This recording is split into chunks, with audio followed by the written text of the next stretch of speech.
The clerk will read the order of the day.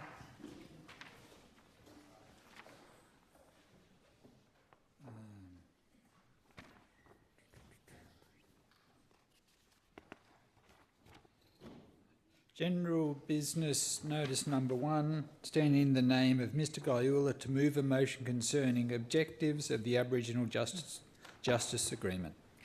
I call the member for Mulka. Thank you, Madam Speaker. I move the motion that this Assembly recommit and affirm the objectives of the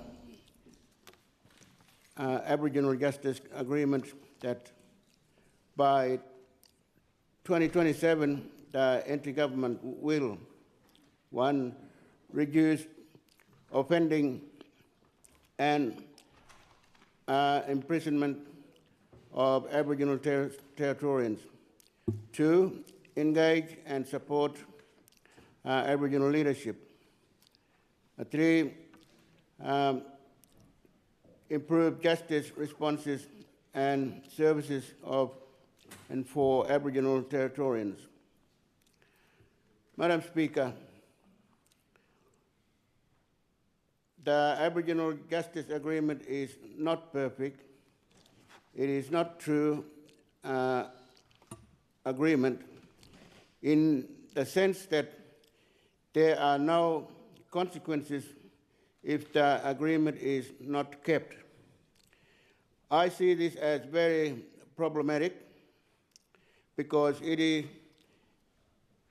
we know that, and when dealing with governments, the writing is always written on the sand, and we never know when it may disappear. And so we have no way to hold the government to account on this agreement. But despite these problems, I strongly support what is outlined in the agreement.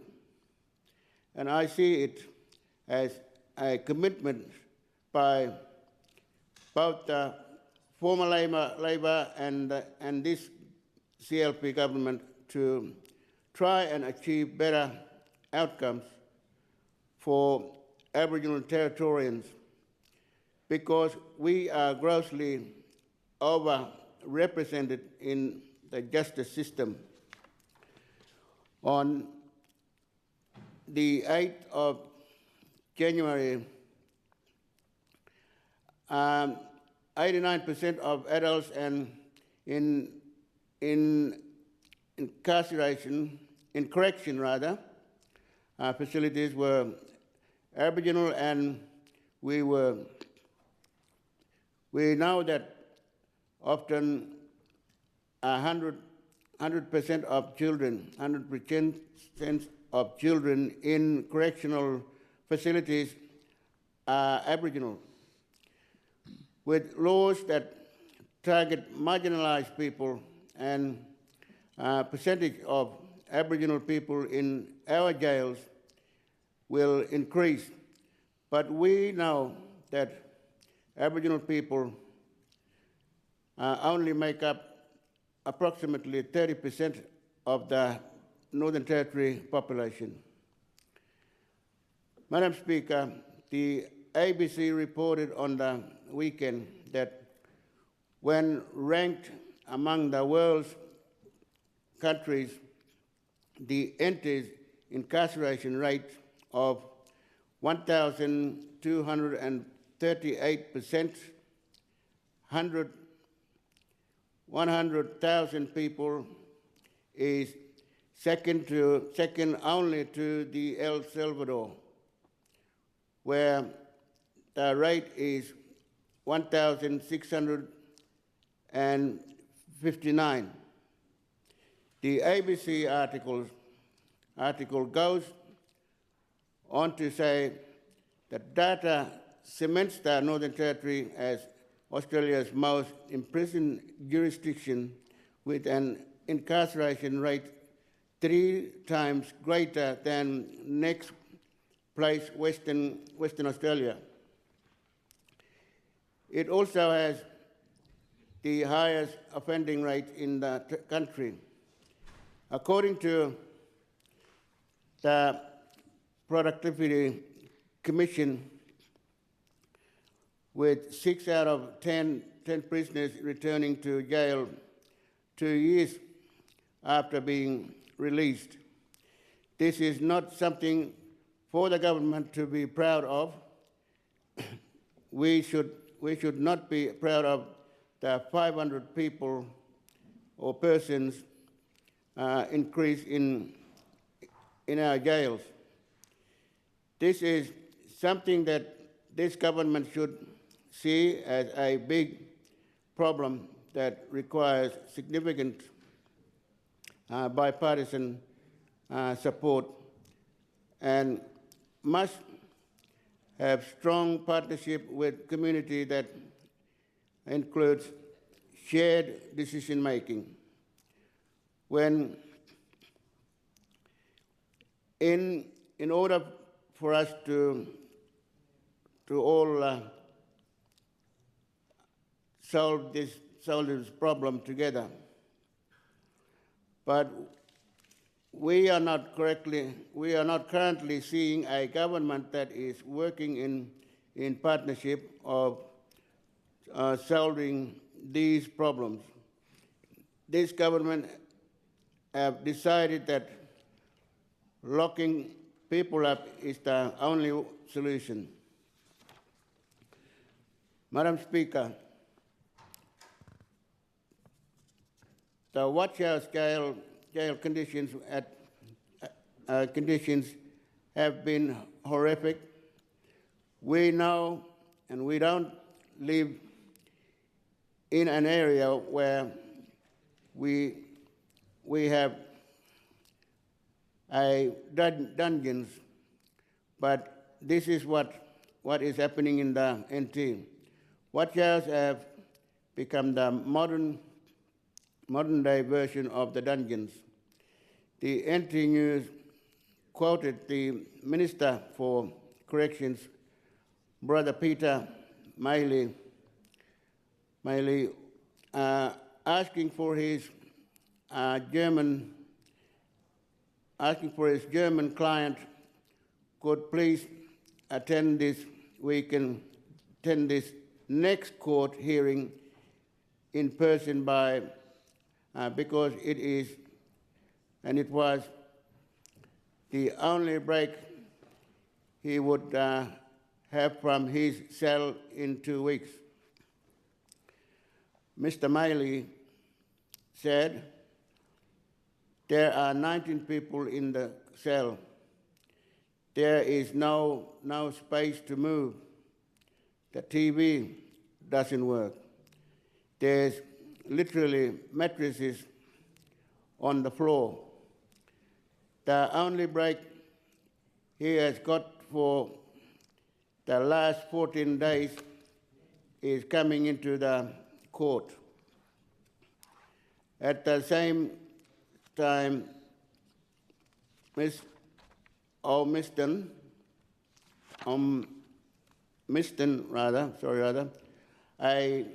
a United Kingdom citizen, told the court she had been assaulted while in the women's section of the Holt's prison and subjected to almost constant lockdowns. The NT News also reported about Hewson Chalmers from New South Wales, who was allegedly being assisted by these others to leave the country while on serious drug trafficking charges. He pleaded with the NT court to be sent to New South Wales immediately because he could not stand to go back to the overcrowded Palmerston Watch House, where he had not had a shower for days and had not been able to make any phone calls. And what about,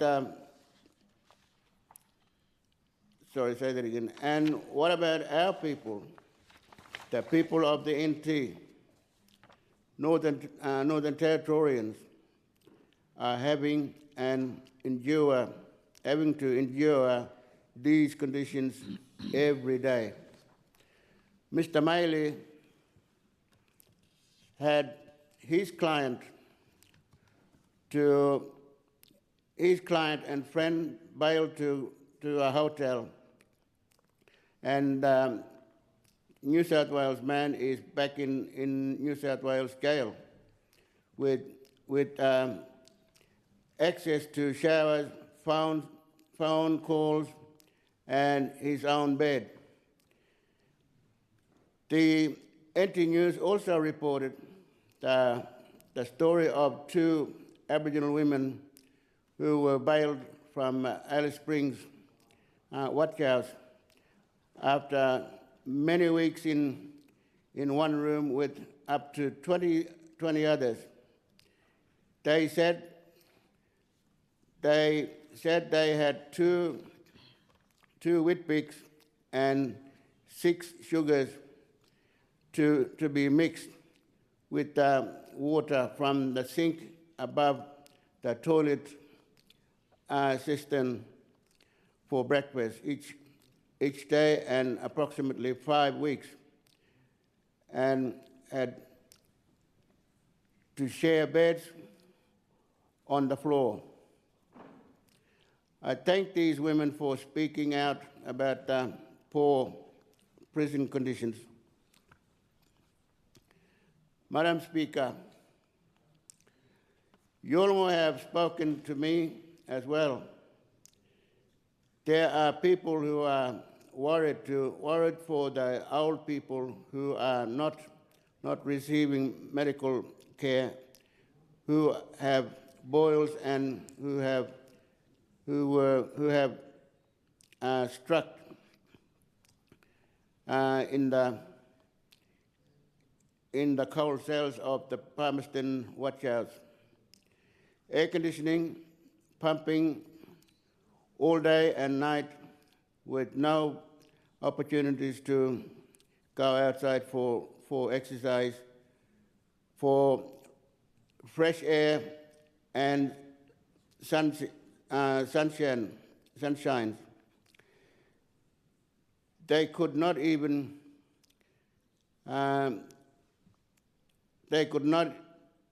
not leave the cell, rather.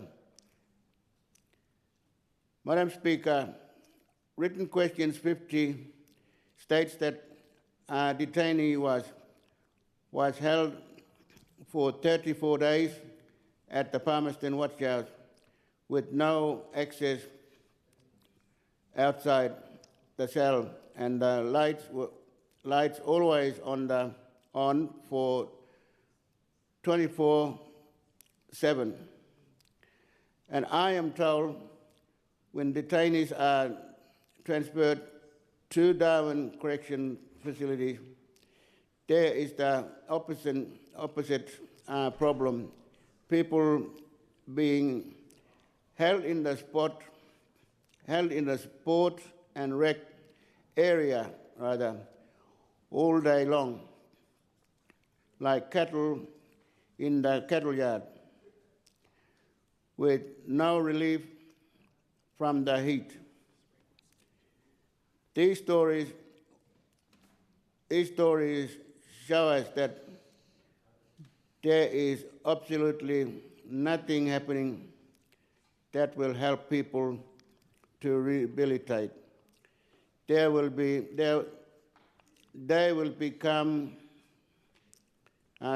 come out much more harder. They will come out angry, and they will have been treated worse than animals. there will be, there will be, they will have trauma, maybe a lifelong trauma. Miss Ormiston from the UK was assaulted. How many other people have been assaulted? There are huge concerns about how prisoners are being treated. And as a Yolngu leader, I have to stand up for my people and everyone else who are being assaulted are traumatized in these prisons and watchhouses. And this is why I am bringing this motion today, because I am struggling to stand how the reactions in this chamber and how the actions of this government will meeting the commitments that are made in the Aboriginal Justice Agreement. If we are not working on rehabilitation through addressing the underlying issues, we are not going to reduce offending. If people are coming out of jail with further trauma, rather, they are going to keep reoffending. This government is ruining people's lives by pushing people past the point of rehabilitation. I am aware that the previous Labor government also did not do enough to put in place the programs that would help people. I have called for peacekeepers and refugee camps and genuine local decision-making by our leaders and elders. But these things did not happen, and now we have a new government. I spoke endlessly about the importance of our homeland, towns. We need to see our children on country. I have talked about the children of the intervention. These are the young adults that are having the same much trouble now. But we can revise the problem. If we invest our homelands, we will see a further generation and a future generation that is strong, healthy, and happy. We must do the preventative work to build strong generations. There is a way, and this is where every other government has failed. It is time to see new housing in our homelands as part of the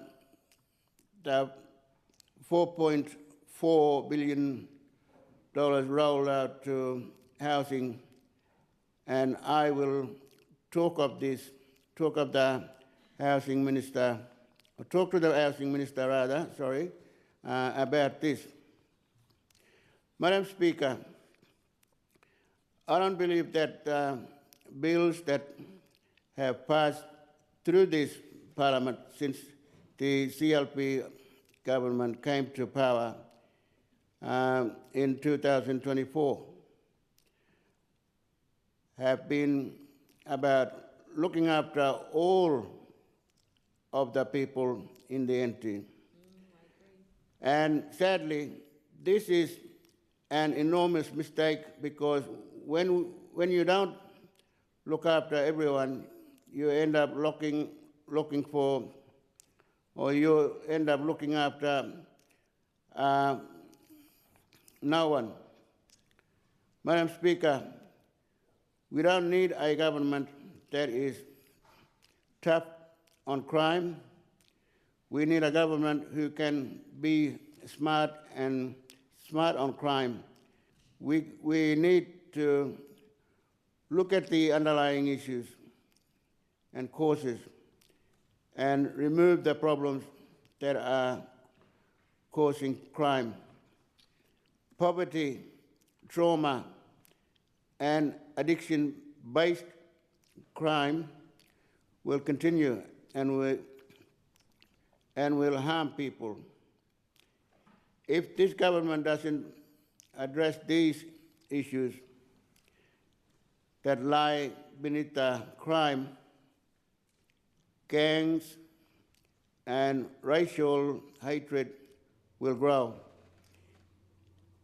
If this government doesn't address the inequality that exists across our communities, suicide rates and rebellion will grow if Aboriginal people continue to be discriminated against in every setting. Madam Speaker,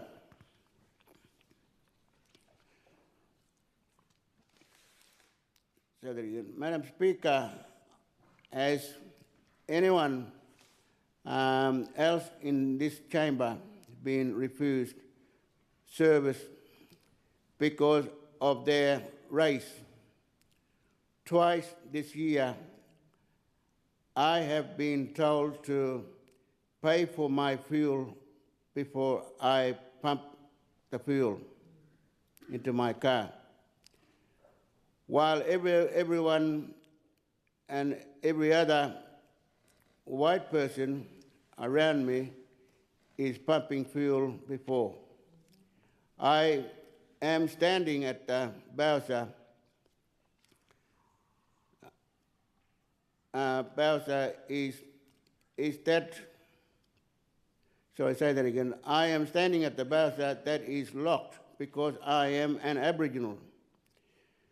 Madam Speaker, when the Chief Minister says, I am not going to acknowledge Larrakia country at the ceremony about the bombing of Larrakia country, she is saying, who cares about the First Nations people on this country? And this is an invitation for others to show no care. Acknowledging country is something we do in this chamber every day. As a Yolngu person standing on Larrakia country, I want to acknowledge Larrakia. I want to acknowledge the people of this land. It's acknowledging that this country has their stories, songlines, the ancestors running through it. It is respectful to acknowledge where you are. It is not respectful of everyone else. It is about saying hello to this country. It is a cultural practice for the first people of this country, and it is an act of kindness and respect. Madam Speaker, it is acts of kindness and respect that are needed most right now in the NT. This government must be part of creating a community that builds kindness and respect across the community. I understand there are many victims of crime, and we must do our best to create a better community so that we break the cycle of harm caused by crime. But the high rates of the imprisonment under this government is not going to break the cycle of crime. Madam Speaker, the other day, a family worked together to steal a loaf of bread. Someone watched this happen. This is a crime. The NT News today said that the ABC data from 2023-24 shows that the NT leads Australia in crime. But we need to look at what is the crime being committed for. In that year, 28% of the crime in the NT was for public order offences. In no other jurisdiction in Australia are the percentages for public order offences so high. For example, in New South Wales, it was 4%. We must look at the underlying issues and find a solution. Madam Speaker, your law is restorative. Palanda people call a spear in the Thai barbaric. It was a careful measurement and measured approach by elders of the most extreme lawlessness. Today we do not do this. We can simply throw a spear in the ground on the sand and order the perpetrator to pay compensation as well. Or we banish someone from their community if they have done something very terrible. Or we can send someone into ceremony to give them knowledge and teach and teaching that helps them to rehabilitate. Judgment becomes out of the ceremony where the clans come together and judgment is given with census from all clans. The offender, victim, and mediator clans working together to restore peace, and there are no criminal records. The issue is resolved. The slate. Leader of the Opposition. Standing Order 43, can I request an extension of time for the member for Mulka? Leave it granted? Aye. Granted. Thank you, Mr. Speaker. And there are no criminal records the issue is resolved, the slate is wiped clean, and people are reunited, and there is harmony. But what is happening in the anti-justice system right now does not bring harmony or rehabilitation. Madam Speaker, sorry, I keep saying, forgive me. That's okay. Mr. Deputy Speaker, rather, pardon me. I hope the government will support this motion today. We know to see significantly changes to the justice systems from what is happening now. We now need communities keep peacekeepers. We now need communities peacekeepers rather in our remote communities. Elders who are resourced to do mediation and work with police. We need to see local decision making. We need to see investment in homelands and country and on country. We need to see resources for refugee camps. We need to see alternatives to prison.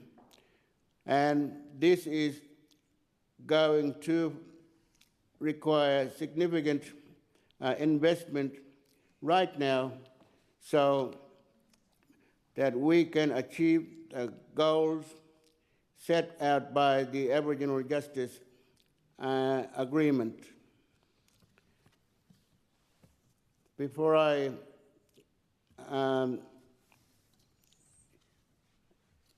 conclude this speech, Mr. Deputy Speaker, I would like to speak and thank everyone, and maybe later hear the comments again when I want to thank people for speaking to it. Yeah. Thank you. Thank you, Member for Mulka. Yeah. Are there any other speakers? Member for Brenton. Thank you, Mr. Deputy Speaker. The member for Mulka has raised the Aboriginal Justice Agreement in his general business motion, which includes a request for a recommitment by the NT government to reduce offending and imprisonment amongst Aboriginal Territorians, engage and support in Aboriginal leadership and improve justice responses and services. Mr. Deputy Speaker, our government went to the election with 3 commitments: to reduce crime, rebuild the economy and restore our lifestyle. And all 3 commitments are heavily relied upon by our ability to reduce crime, with the reform we have already brought about and the actions that we will undertake this year and into the future. Mr. Deputy Speaker, the Territory can't have a strong economy without reducing crime, and the Territory can't have a vibrant lifestyle unless there is a reduction in crime. Ensuring there are consequences and addressing the root causes of crime are our commitments. That is why we are looking at what works and what doesn't work, and we need to be realistic in our approach. It's why we were voted in by Territorians. Mr. Deputy Speaker, let me remind the Parliament that the previous Labor government failed to make the necessary investment and prioritisation to achieve the outcomes of the agreement despite the aspirational targets in the agreement. We've heard from the Treasurer that Labor hadn't budgeted funding for programs and projects, and this is another example of that. Labor say that they're going to do things, but in reality, Labor allocated no money to deliver on their commitment. So the agreement just became another Labor example of paying lip service to an issue without doing what is necessary to ensure a plan actually works. So here we are, Mr. Deputy Speaker, because Labor focused on what felt good to them, what sounded good to them, and ignored what was so clearly happening around them and to the Territory. And we are now dealing with a justice crisis while cleaning up the crime crisis that Labor left us. Currently, approximately 88% of adults in prison and 95% of youths in detention in the Territory identify as Aboriginal. These are alarming statistics that highlights the needs for urgent change. If we reduce Aboriginal offending, then fewer Aboriginal people will end up in prison. It is that simple. Mr. Deputy Speaker, we will not do things just because that's how it was previously done. And we're not interested in the status quo. We are interested only in what works. And we do that by confronting the issues as they are, not as we want them to be. It's important to remember that while everyone, including the CLP government, wants to reduce incarceration rates, there must be accountability, and the rights of victims must be above the rights of offenders. If someone assaults another person, steals or damages property, or spreads drugs in our community, there must be consequences. The laws apply equally to everyone, regardless of race, religion, gender, or community status. Mr. Deputy Speaker, while Aboriginal Territorians are the most overrepresented group in our justice system, this does not mean that the laws are not applied equally. It means that as a group, Aboriginal Territorians have been ignored. The real issues that they face have been ignored, and the root causes that have led to their overrepresentation in our justice system have not been addressed. And let's not forget that Aboriginal Territorians are also victims of crime as well. The CLP wholeheartedly believes that addressing the root causes of crime is essential to preventing assaults, preventing thefts, and preventing other law-breaking actions. Mr. Deputy Speaker, Labor's failure to address the root causes of crime extends beyond justice. It starts with education. The previous Labor government abolished truancy officers, which saw school attendance rates decline dramatically across the Territory. In the Barkly region, attendance dropped from 62% to 46%. In the Big Rivers region, it dropped from 71% to 58%. And in East Arnhem, it was down to 54%.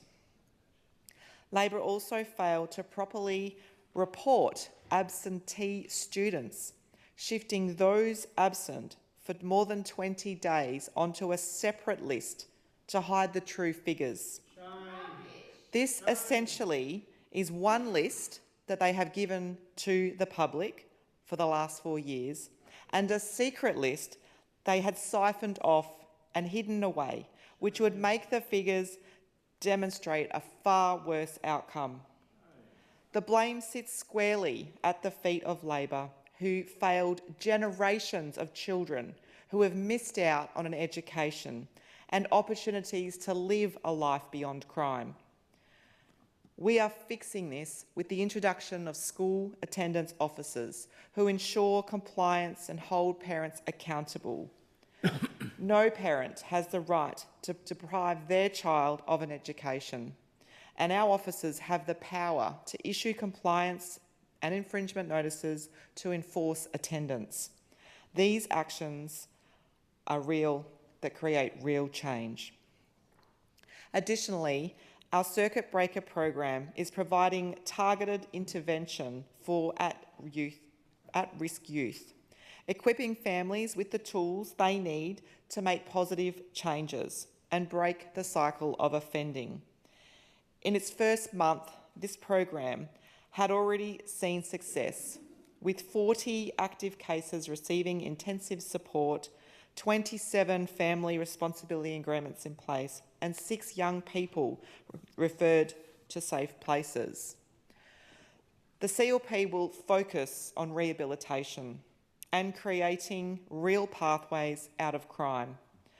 Labor talked the talk, but let's not forget they gutted the Sentence to a Job program, an initiative that gave prisoners the chance to work in the community instead of sitting idle in a cell. Mr. Deputy Speaker, we understand that the key to solving issues also lies in working closely with Aboriginal leadership and communities. Aboriginal Territorians must play a key role in shaping the justice system and solutions that directly affect their lives and their communities.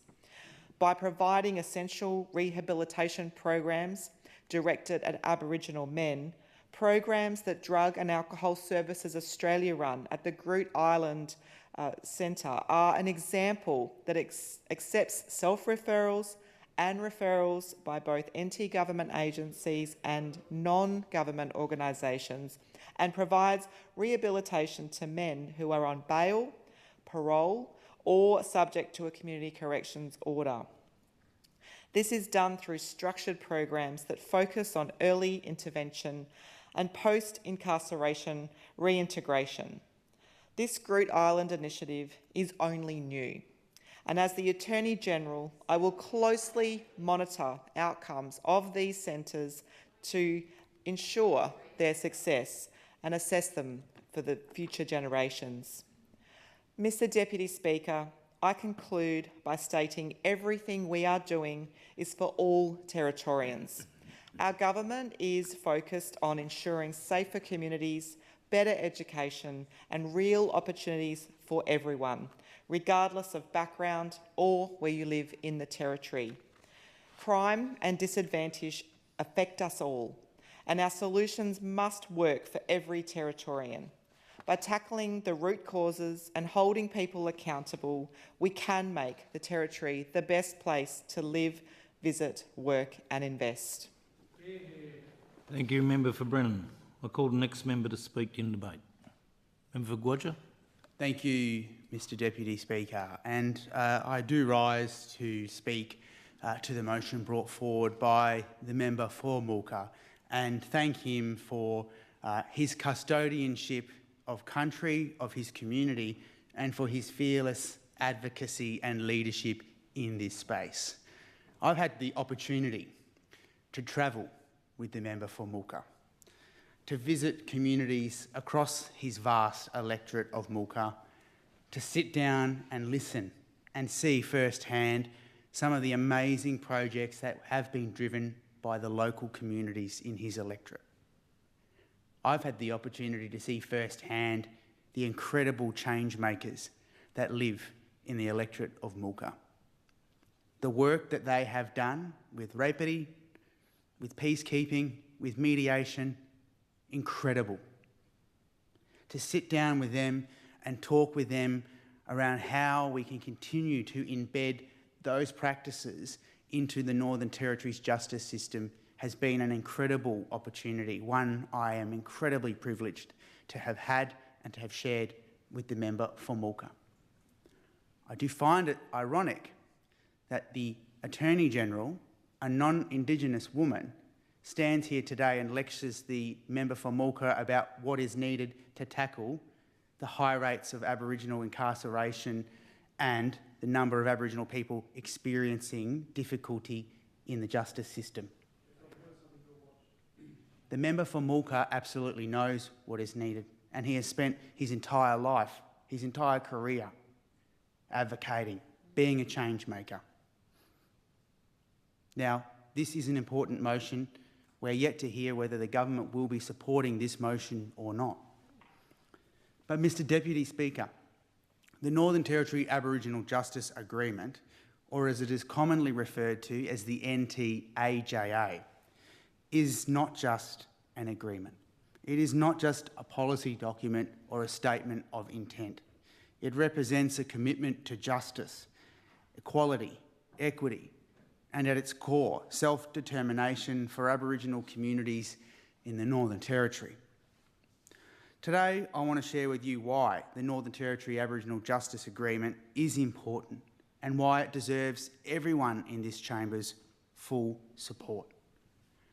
I want to also acknowledge that I'm not going to get into gutter politics today because we are all as bad as one another when it comes to working to overcome Aboriginal justice targets. We all must do better.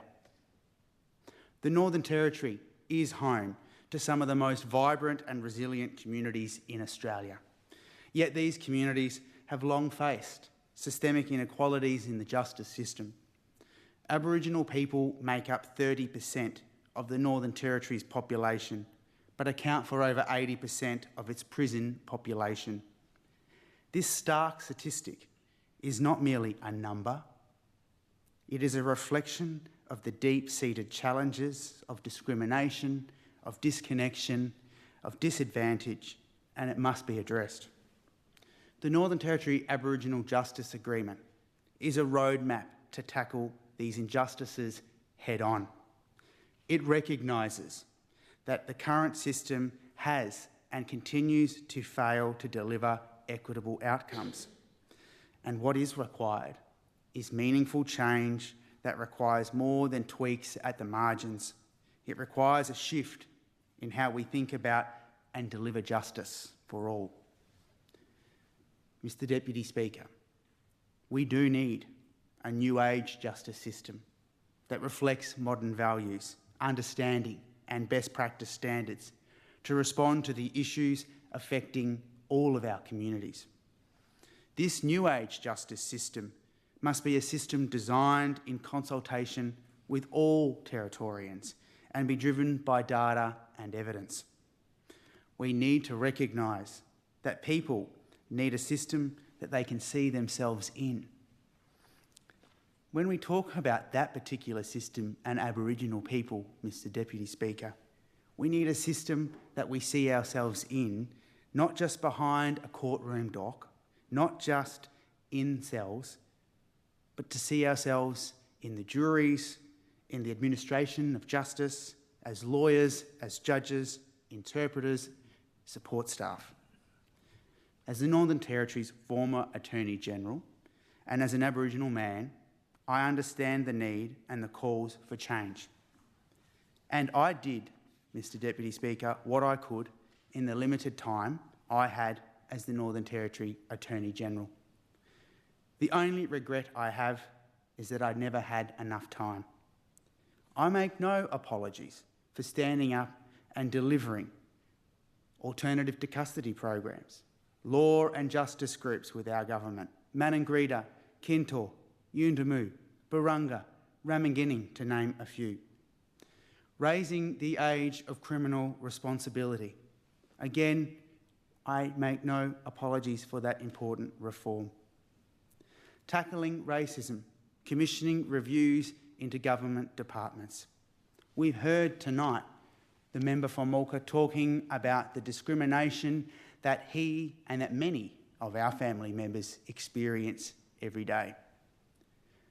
Whether it is going to the petrol station and being denied entry, whether it's walking into a supermarket and as a person whose skin colour is not as dark as my family being asked, are they with you?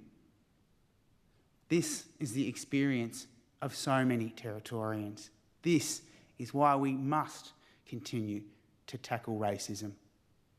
This is why we do things like introduce those important vilification provisions into anti-discrimination laws so that people are not discriminated on, are not experiencing the levels of bigotry, of hate because of the colour of their skin or their nationality or their race. Repealed mandatory sentencing provisions because we know from the Law Reform Committee and from the experts that mandatory sentencing was not working. It was not a deterrent in the criminal justice system. Increasing the number of local court judges. Appointing the Northern Territory's first Aboriginal judge to the Supreme Court of the Northern Territory. Investing in the Community Justice Centre. And delivering the Northern Territory's first ever adult bail supported accommodation facilities in Darwin and in Alice Springs. Expanding the support to men's behavioural programs and to domestic and family violence programs. These measures, Mr Deputy Speaker, are absolutely important. They are tangible examples of how we can support our justice system to better deliver outcomes for our people in the Northern Territory. They are tangible examples of how the Aboriginal Justice Agreement can work and should work.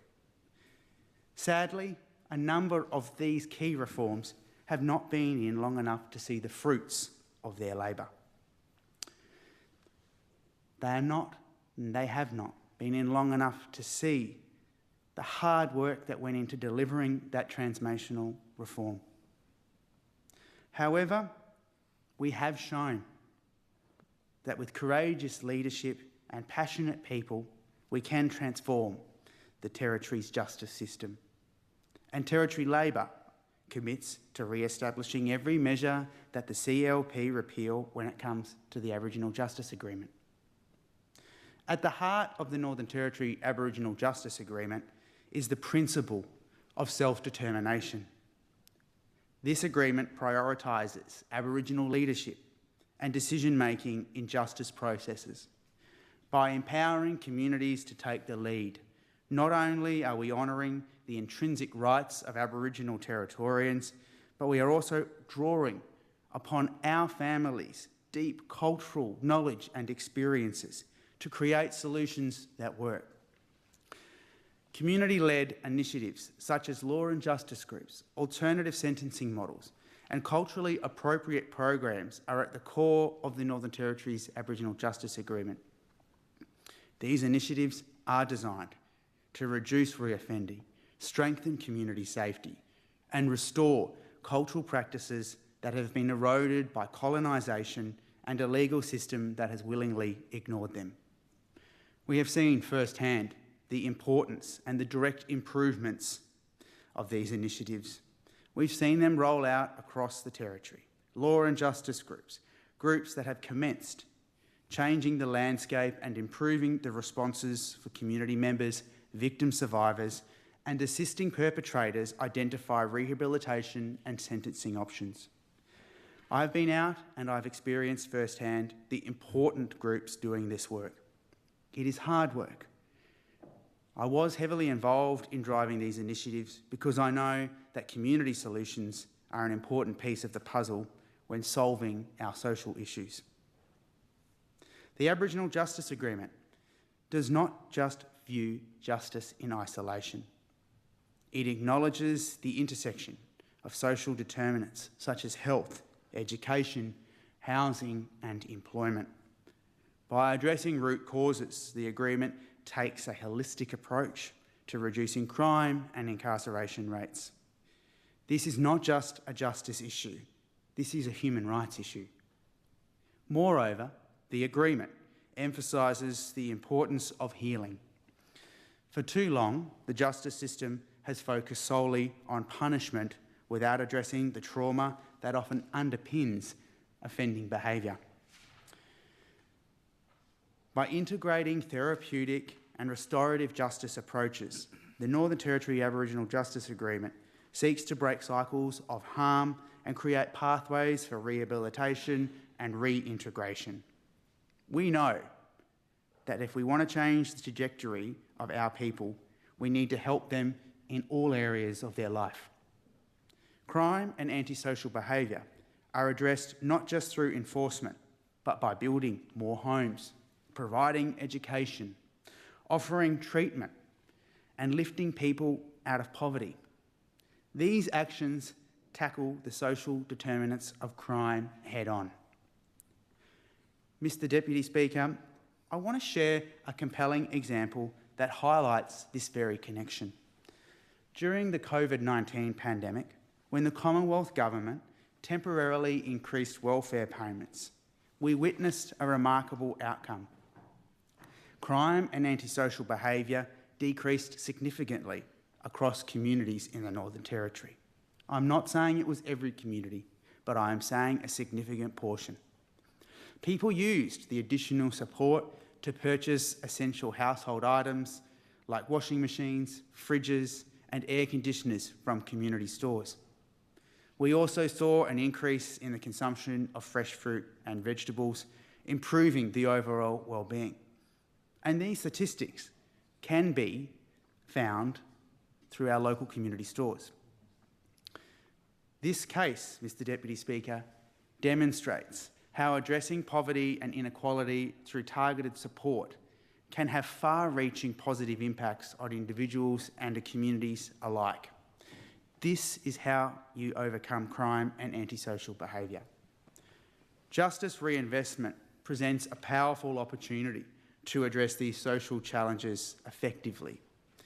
It is not about allocating new funds, but it is about being smarter with sometimes existing government budgets. By allocating and reallocating resources strategically, we can invest in initiatives that deliver long-term solutions and meaningful outcomes for communities. Yes, this will be a challenge. The greatest challenge will be if we do nothing at all and ignore the advice and the evidence that says if we do not invest in these areas, we will continue on the highway to mass incarceration, with no programs, no pathways, no future for people who need a chance to change. Mr. Deputy Speaker, for many Aboriginal people, trust in the justice system has been eroded by decades of over-policing, of racial bias, of systemic neglect, and of poor thought-out race-based policies. The Northern Territory Aboriginal Justice Agreement seeks to rebuild this trust by fostering partnerships between governments, Aboriginal organisations and local communities.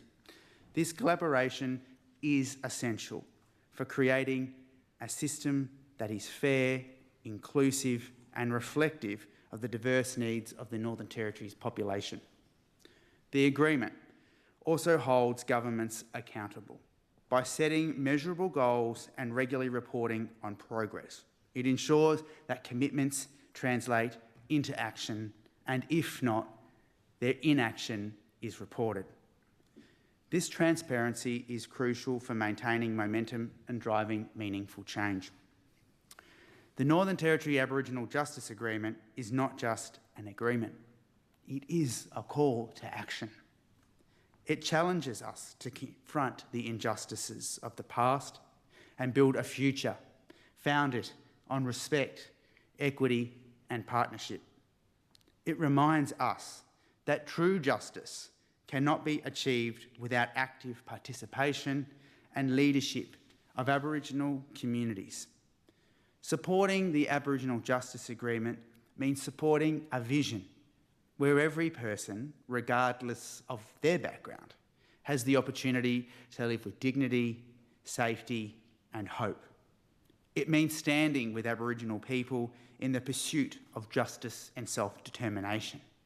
And it means recognising that we all have a role to play in creating a fairer and more inclusive Northern Territory. Mr. Deputy Speaker, it is important to highlight and acknowledge the importance of this agreement. It is also important to highlight the work that needs to be done.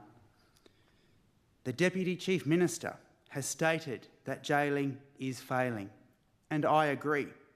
Yet he continues to increase mass incarceration rates.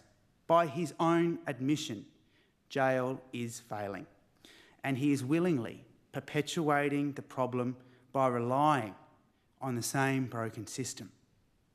Community members have voiced their concerns about the lack of transparency around boot camps.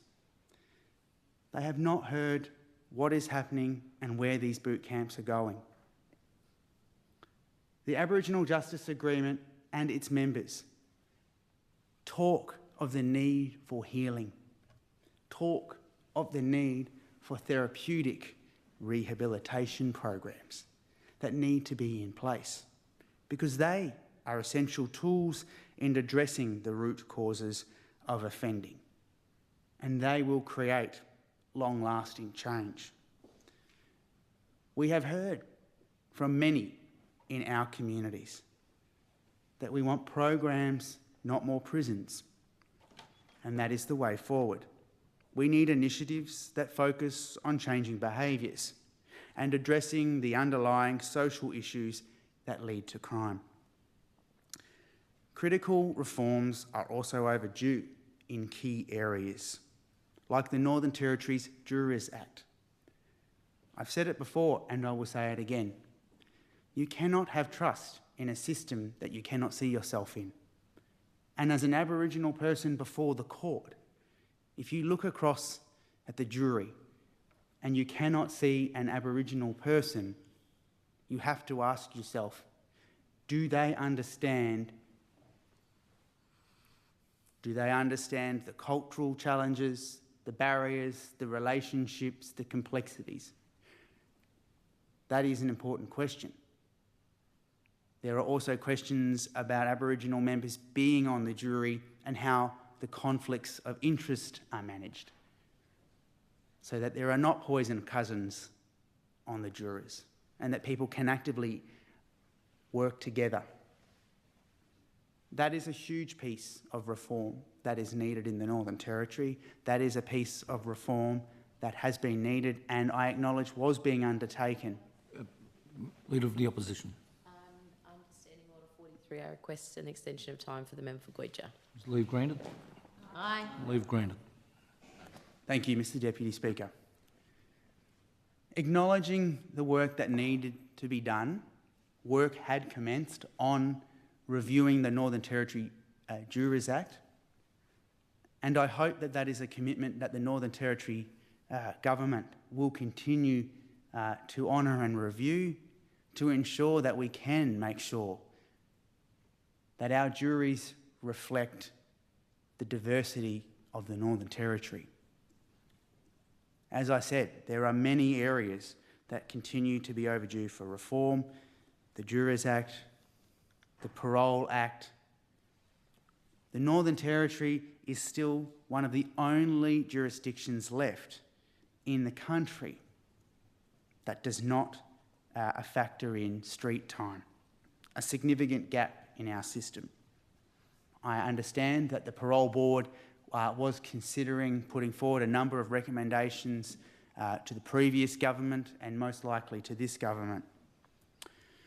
I want to touch on, Mr. Deputy Speaker, an important topic that the member for Mulka raised tonight, and the member for Mulka spoke very passionately and eloquently about this, but I do note he didn't claim credit for something that I want to acknowledge tonight and make sure he understands the power of his voice and the power of the Aboriginal members of this Assembly's voice.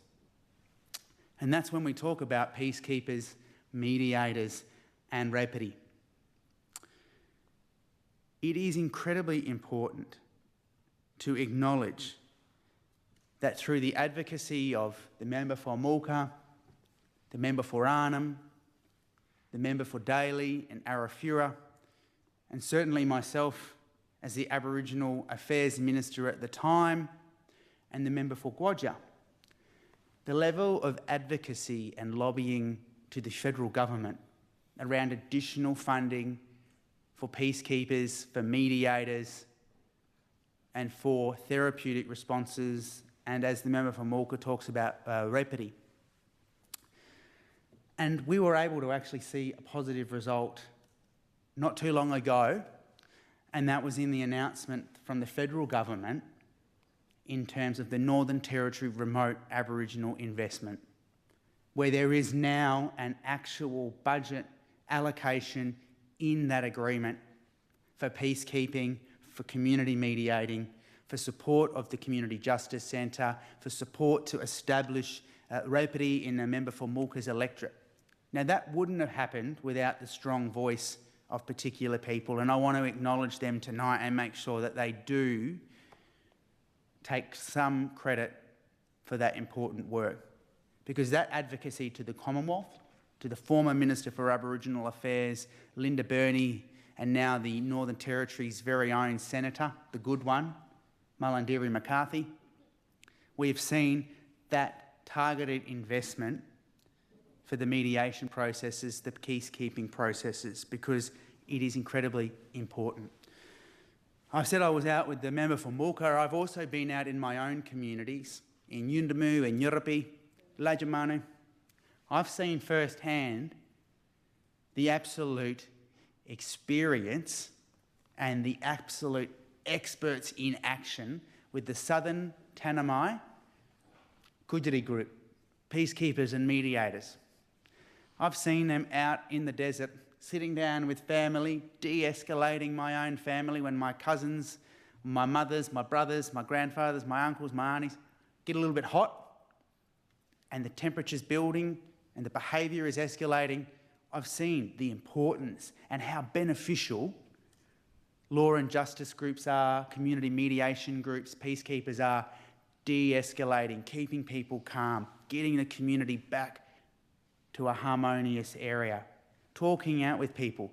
We often talk in this place about therapeutic responses, and we often get caught up in that language sometimes. But when we're out bush and you see that therapeutic response in action, the de-escalating, the calming, the talking to people, the stepping out through things, the mediation, the letting everyone talk, that is amazing. And there are so many experts in remote Aboriginal communities, Aboriginal Territorians, who do that work every day. I also want to acknowledge the Aboriginal liaison officers with the Northern Territory Police Force, who have been an incredible asset to the Territory, and they've had to work through difficult times, challenging times, and certainly I want to acknowledge their resilience when a number of accusations and claims and actual evidence came out about racism for them. They've continued to do a great job in their communities. I want to also acknowledge as a parliament that this parliament passed legislation around the optional protocol to the Convention Against Torture, the OPCAT.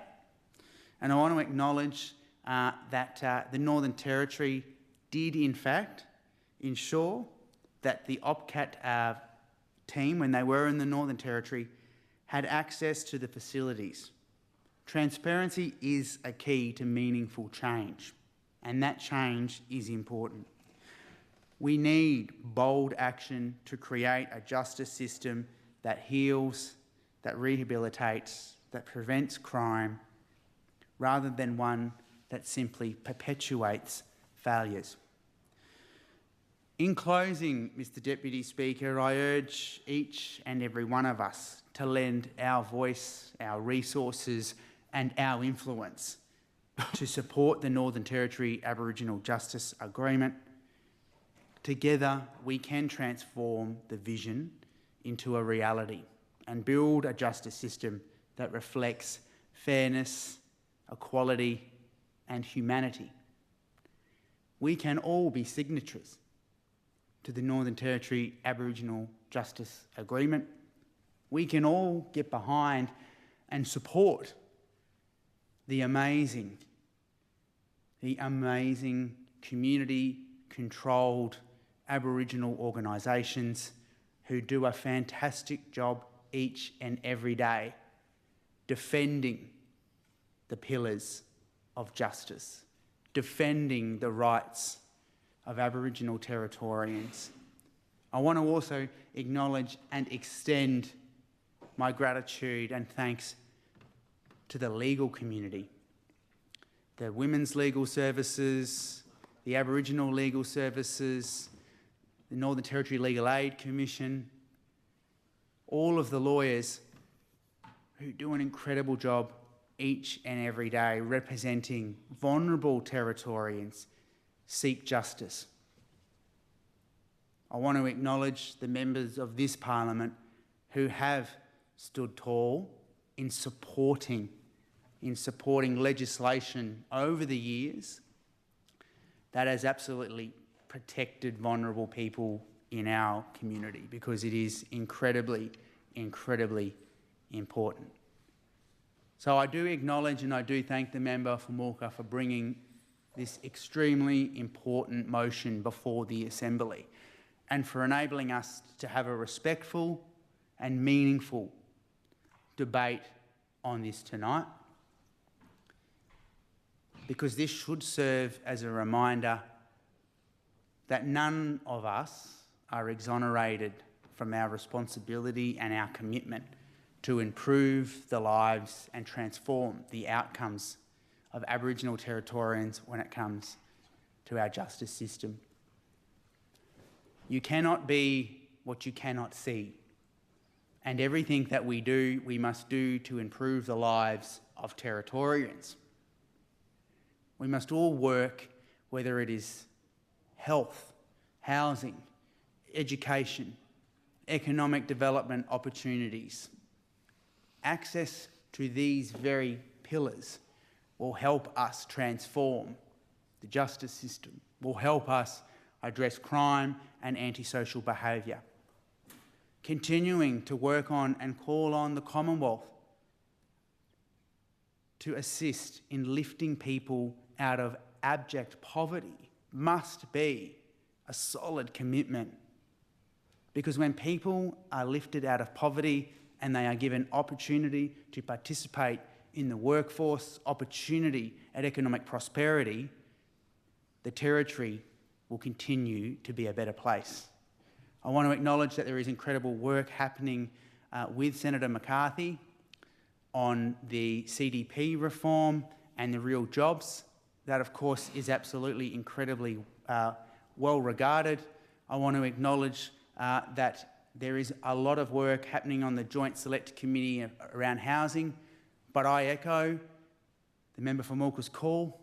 We do need more investment in and on our homelands so that people can be strong, because when culture is strong, our people are strong. And when you see the fire in our young people's eyes when they are participating in language, law and culture, you want to harvest that energy and respect, and you want to see them like that every single day, and that's what we should be doing. Investing in and supporting language, law and culture. Thank you. Thank you, Member for Gwoja. I'll call the next member to speak.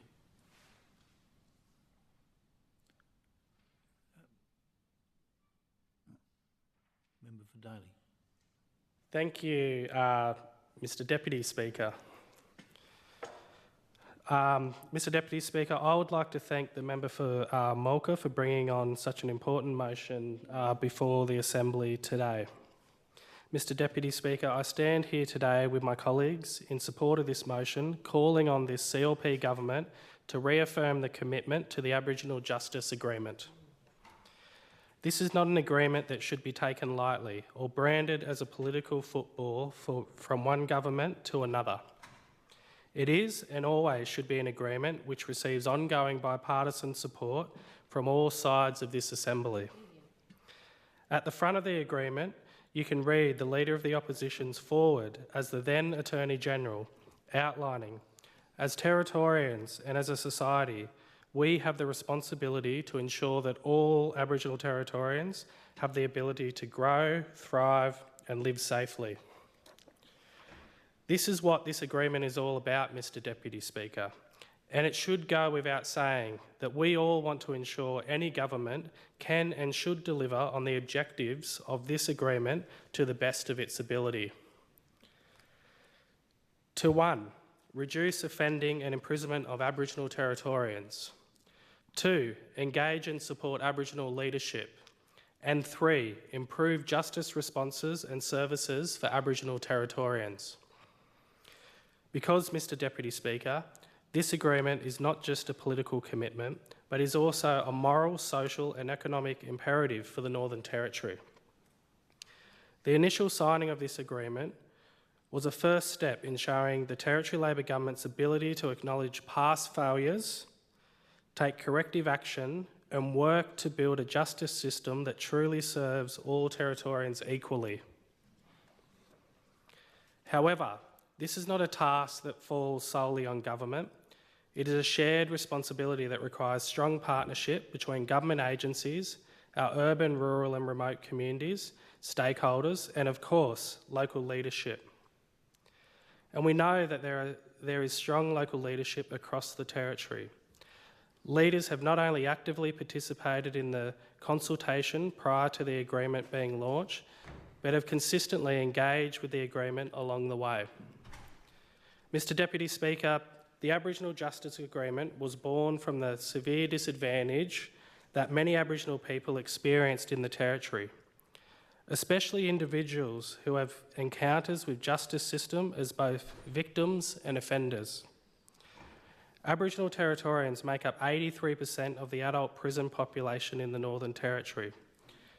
Aboriginal men are 15 times more likely to be in prison than non-Aboriginal men, and Aboriginal women 14 times more likely. These are not just numbers. They are families, neighbours, and even future generations trapped in a cycle.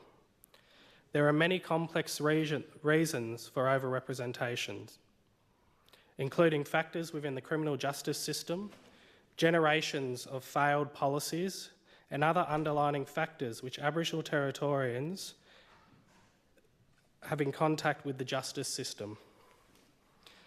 This includes family and domestic violence, homelessness, substance abuse, poor mental and physical health, and unemployment, all factors which we know can lead to high offending rates in our society.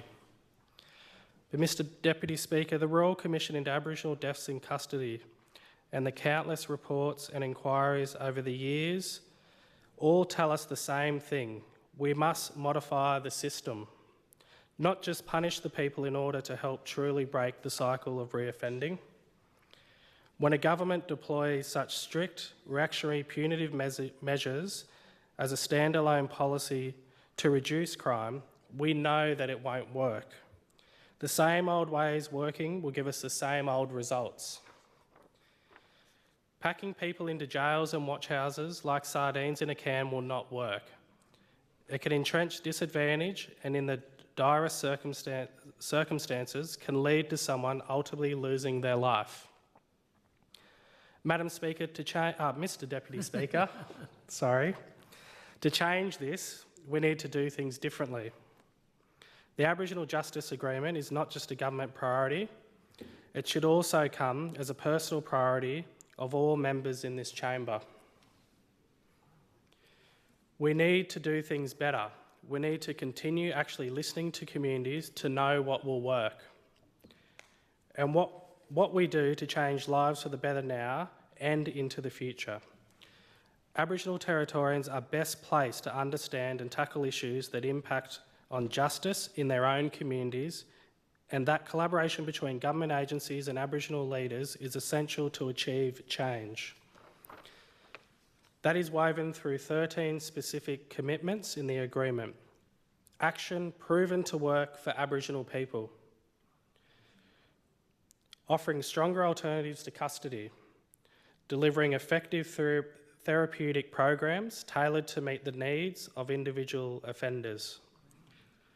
Setting up law and justice groups to support local decision-making and leadership. The re-establishment of community courts with judges having access to all the circumstances around the individual's offending to enable sentencing options that generally reduce reoffending. Community-based sentencing options and non-financial options for the payment of fines will grow. Increasing the number of Aboriginal justices of the peace and commissioners of oaths, and identifying and tackling systematic racism in government agencies and contracted service providers who are part of our justice approach. When simplified, Mr Deputy Speaker, it all comes down to more appropriate services, strong leadership and better systems. We know the justice system plays a critical role in maintaining law and order and community safety. We also need to acknowledge that solely locking up people does not reduce crime. The answer to helping reduce offending and imprisonment is through alternative sentencing, community-led justice initiatives and culturally safe rehabilitation programs. Diversion to appropriate health and wellbeing services is also particularly important for offenders with substance abuse issues to help them get out of the cycle of harm and offending. The former Territory Labor government oversaw the re-establishment of community courts in Groote Eylandt and Kintore.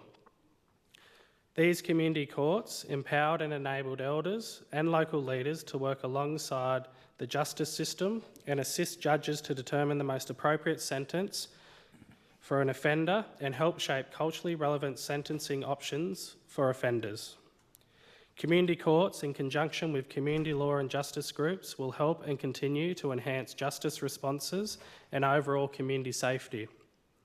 Consultations and community leaders also identified the importance of on-country alternative to custody facilities, which provide the courts and community with an alternative option to a term of imprisonment for offenders. There are currently 2 facilities located in Alice Springs and 1 built on Groote Eylandt, which opened last year. These facilities offer rehabilitation rather than prison time and can deliver targeted programs to reduce reoffending and imprisonment. Member for Daly, could I ask you to take a seat, please, and can we stop the clock? Yep. Honourable members, as you know, we've appointed 3 new acting deputy speakers, the member for Fanny Bay, the member for Wanguri and the member for Blaine. I would now like to invite the member for Fanny Bay to come up and chair the session through to 5:30 when the Speaker will return. So the title is Acting Deputy Speaker, just for those who haven't worked it out. I'll try my best. Thank you very much. You may resume, Member for Daly.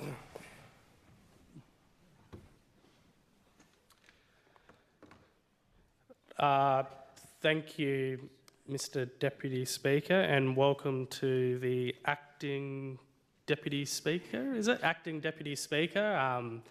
It's a really, yes, it's very tricky to roll off the tongue, isn't it? But it's an absolute privilege to sit in the chair, and I hope you enjoy your time there. And we all go easy. I remember my first time being up there, and you'll probably remember it. When I was up there, I got caught out, and the Deputy Speaker at the time actually said, "I just need to go to the toilet, can you come up?" And anyway, the next minute it exploded, and I was out there really quick. So we won't do that to you this time. But it was a good stunt by the opposition at the time. Exactly, it was quite funny looking back on it, but it actually taught me a lot, and I had to get back up there that day. So it was a great experience, but yeah, good luck with it all. Thank you. Thank you, Miss or Mrs, sorry? Mrs. Mrs, thank you. Mrs Acting Deputy Speaker. A fantastic initiative which Territory Labor hopes to see keep expanded across all the regions in the Territory. We should also see more justice reinvestment programs which shift funding from prisons into community-driven crime prevention alongside law reform efforts which review discriminatory laws and disproportionately impact Aboriginal Territorians, such as mandatory sentencing policies. Mrs Acting Deputy Speaker, the actions we should see from this CLP government are clear. There should be an expansion of community courts to at least 20 locations, the establishment of more alternative to custody facilities which ensure that every region across the Northern Territory has access to culturally safe rehabilitation where possible. The ability to implement stronger non-custodial sentencing options, including greater access to diversion programs and community service alternatives. Appropriate policing policies that do not criminalise poverty, homelessness or mental health issues, which we know disproportionately affect Aboriginal communities. Investment in preventative programs that address the root causes of offending, including mental health, addiction services and housing stability programs. Strengthen community engagement in youth justice programs to prevent early contact with the criminal justice system. and an enhancement of Aboriginal-led crime prevention initiatives which ensure local leaders have the resources they need to support their communities. Mrs. Deputy Acting Speaker, Aboriginal leaders at all levels across the Territory, young and old, individuals with disabilities, individuals affected by intergenerational trauma, have spoken about how to make the agreement work to benefit all Territorians. It was only a couple of weeks ago I was out in Wadeye with Senator Malandiri McCarthy and also the member for Lingiaro, Marion Scrimgeour, and it was wonderful to take them down to the men's shed, which they do some wonderful alternative programs for young people that have been in touch with the justice system, and for the traditional owners there, the traditional owners for the region as well, the Thumara region, talk about some of those programs to help guide young people, taking young people back out on country to participate in culturally appropriate programs for those young people, and to hear those stories from those old people and the pride that they're taken to ensure that our young people are getting out on their country, learning their culture, learning their dreaming stories was really heartening to see, but also making certain artefacts from spears to didgeridoos to boomerangs, and then also selling them through the men's shed was a real big achievement that the men's shed are doing. And then to hear the stories going up to the Women's Centre and how supportive they were of that program, to see the young people engage in that program was really heartening. So there's some really positive programs out there that are led from our communities that we should continue to support to ensure that our young people are supported if they get in touch with the justice system, but also the work that the men's shed do before young people get in touch with the justice system is just as important, because they are engaging with all young people down at the men's shed, and also in conjunction to doing programs with the health centre around men's health, men's wellbeing, to help those young people, leading young people into jobs, to workforce. It was really heartening to see that and to show Senator Malandiri McCarthy and Mariam Scrimgeour some of those programs that have been run out of the community of Wadeye. I think a lot of us would remember a few years ago some of the unrest that happened in Wadeye, unfortunately, but a lot of that was, the mediation was actually driven by the community itself. So we ended up getting some funding for the Community Justice Centre to head out there and do a lot of the work between all the different family groups. It was led by those elders, by some of the young people themselves. There was actually paid positions for those people to actually help mediate with a lot of the family groups at the time when those tensions were there, and we saw a reduction in Wadeye itself with some of the tensions between the family, but it also brought a lot of people together to be able to just talk through some of those issues and those concerns that we'd seen in the past. And we know that when it comes from the community and it's led by the community, that we will see that reduction to our people being in the judicial system. So that was also a very successful program that we see, and I know is continuing on to this day. But I'm looking forward to getting out there next week after sittings. Mrs. Acting Deputy Speaker, it's a bit of a tongue twister, isn't it? But I'll get there. Engaging and supporting Aboriginal leadership is pivotal to the capacity for government agency to improve justice responses and services and to reduce offending and imprisonment rates. Justice cannot be delivered to Aboriginal Territorians. It must be delivered by and alongside Aboriginal Territorians. The Aboriginal Justice Agreement recognises this by embedding leadership into decision-making. What has been done? Law and justice groups have been established in some regions, allowing elders to guide justice policy and interventions. More Aboriginal people being appointed as Justice of the Peace and Commissioners for Oaths, ensuring culturally appropriate decision-making and legal processes. Aboriginal advisory boards have been included in the development of regional justice strategies. Aboriginal-led crime prevention and mediation programs have been piloted in select communities, showing early success. This is positive work, Mrs. Deputy Acting Speaker. Work that needs to continue because research indicates that there is a direct correlation between strong local Aboriginal leadership and positive community outcomes. Leaders in their communities understand the local concerns and priorities of residents and have a place and role to deliver initiatives in a culturally competent manner, increasing the change of community participation in those programs. Again, Mrs. Acting Deputy Speaker, it is important to stick to the actions of the agreement by establishing law and justice groups in every major Aboriginal community, ensuring that at least 50% of justice advisory roles are held by Aboriginal leaders. Provide greater resources and decision-making power to Aboriginal-led justice initiatives.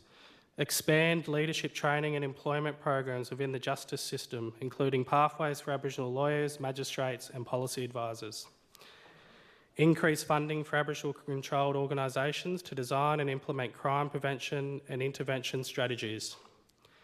And ensure that rural and remote communities have an equal voice in shaping any justice policy which impact them.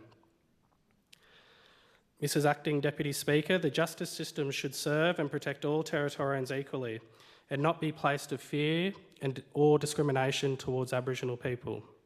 We must ensure that our courts, police and support services are culturally competent and free from systematic racism.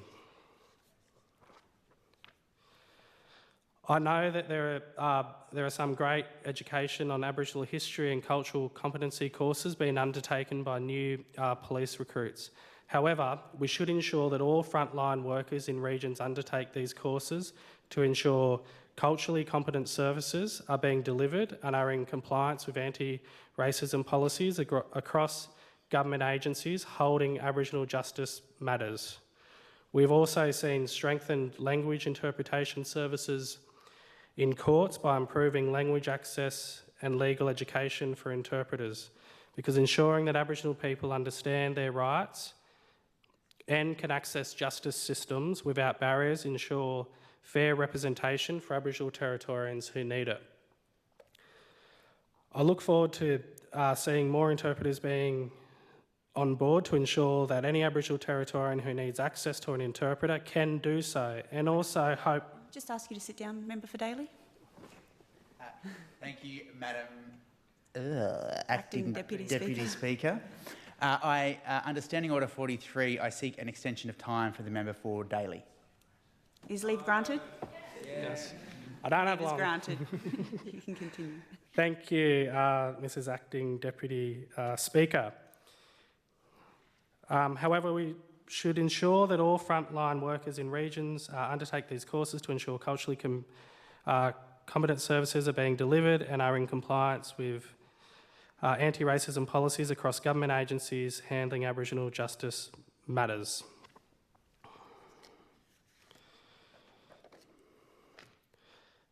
Mrs. Acting Deputy Speaker, the Northern Territory cannot afford to fail on the overall objectives of the Aboriginal Justice Agreement.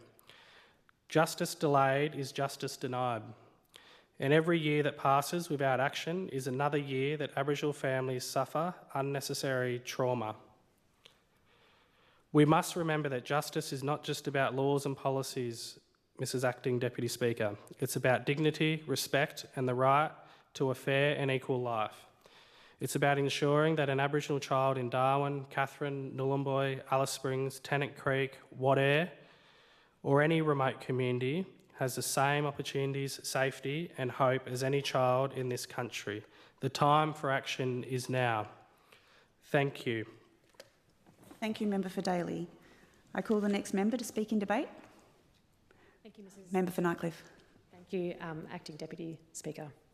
I stand to support the motion that the member for Mulka has brought before us today, and I thank the member for Mulka for bringing this motion forward and for his leadership in this space.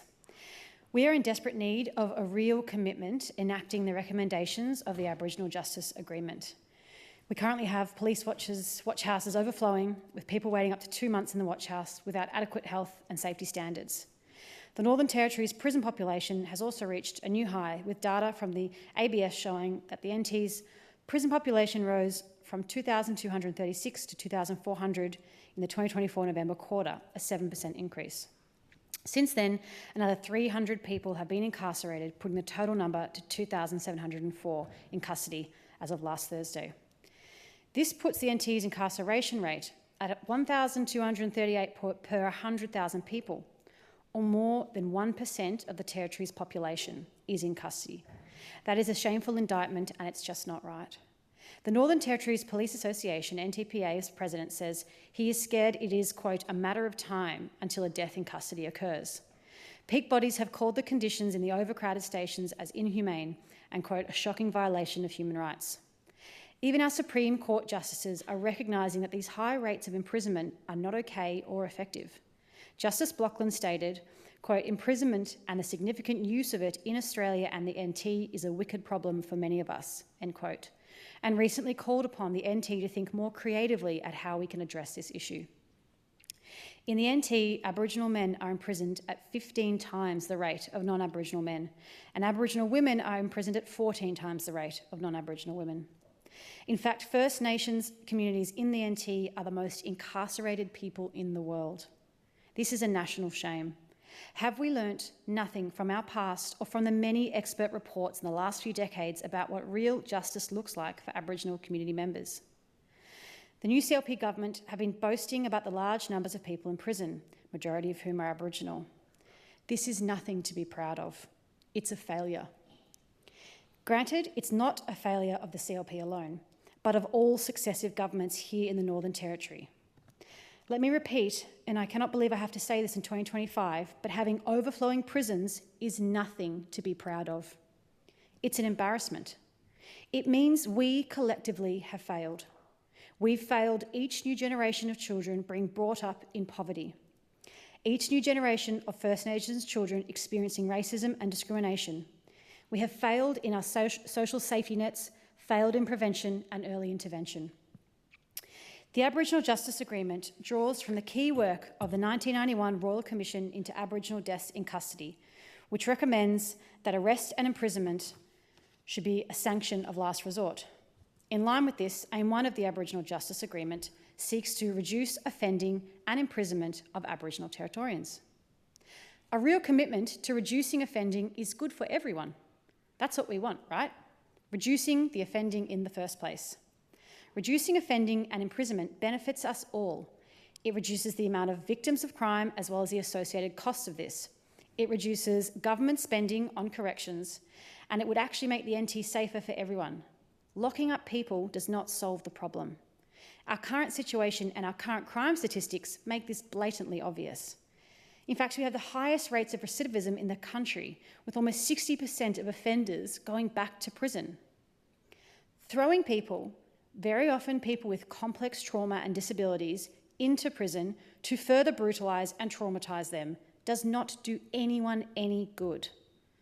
Apart from the obvious moral implications of that, even if you just want to think about this from a purely pragmatic perspective, it should be so obvious that all this is going to do is continue the cycle for those people and make no one in our community any safer.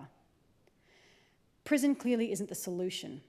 But lucky for us, this report builds on years of consultation with Aboriginal community members and draws upon their knowledge and experiences and offers tangible solutions. We can establish and offer alternatives to custody, establish community courts, reduce domestic and family violence offending, review and reform legislative provisions within the justice system that are unfair, discriminatory or detrimental to Aboriginal people. We can expand community-based sentencing options and non-financial options for the payment of fines. Increase opportunities for prisoners to participate in high-quality programs to reduce reoffending. As we seek to reduce offending, we also need to invest in First Nations leadership. As this agreement asserts, Quote, there is a direct correlation between strong Aboriginal leadership and positive community outcomes. Aboriginal leaders are more likely to understand local concerns and priorities, deliver initiatives in a culturally competent manner, and increase community participation in programs, end quote. As identified by one of the victims' families in the 2024 coronial inquest regarding the deaths of 4 Aboriginal women, quote, if the solutions are not made in our communities, they will not work in our communities, end quote. We need to invest in communities and provide them with the opportunities to determine their own futures. Let us trust in this wisdom and affirm the important leadership of First Nations leaders. And finally, per recommendation 3, we need to improve justice responses and services for Aboriginal Territorians. As we know, many Aboriginal Territorians have extensive experiences of trauma, loss and grief, which impacts on their lives and brings them into contact with the justice system. We need to remove these barriers that prevent Aboriginal Territorians from accessing services or navigating government systems.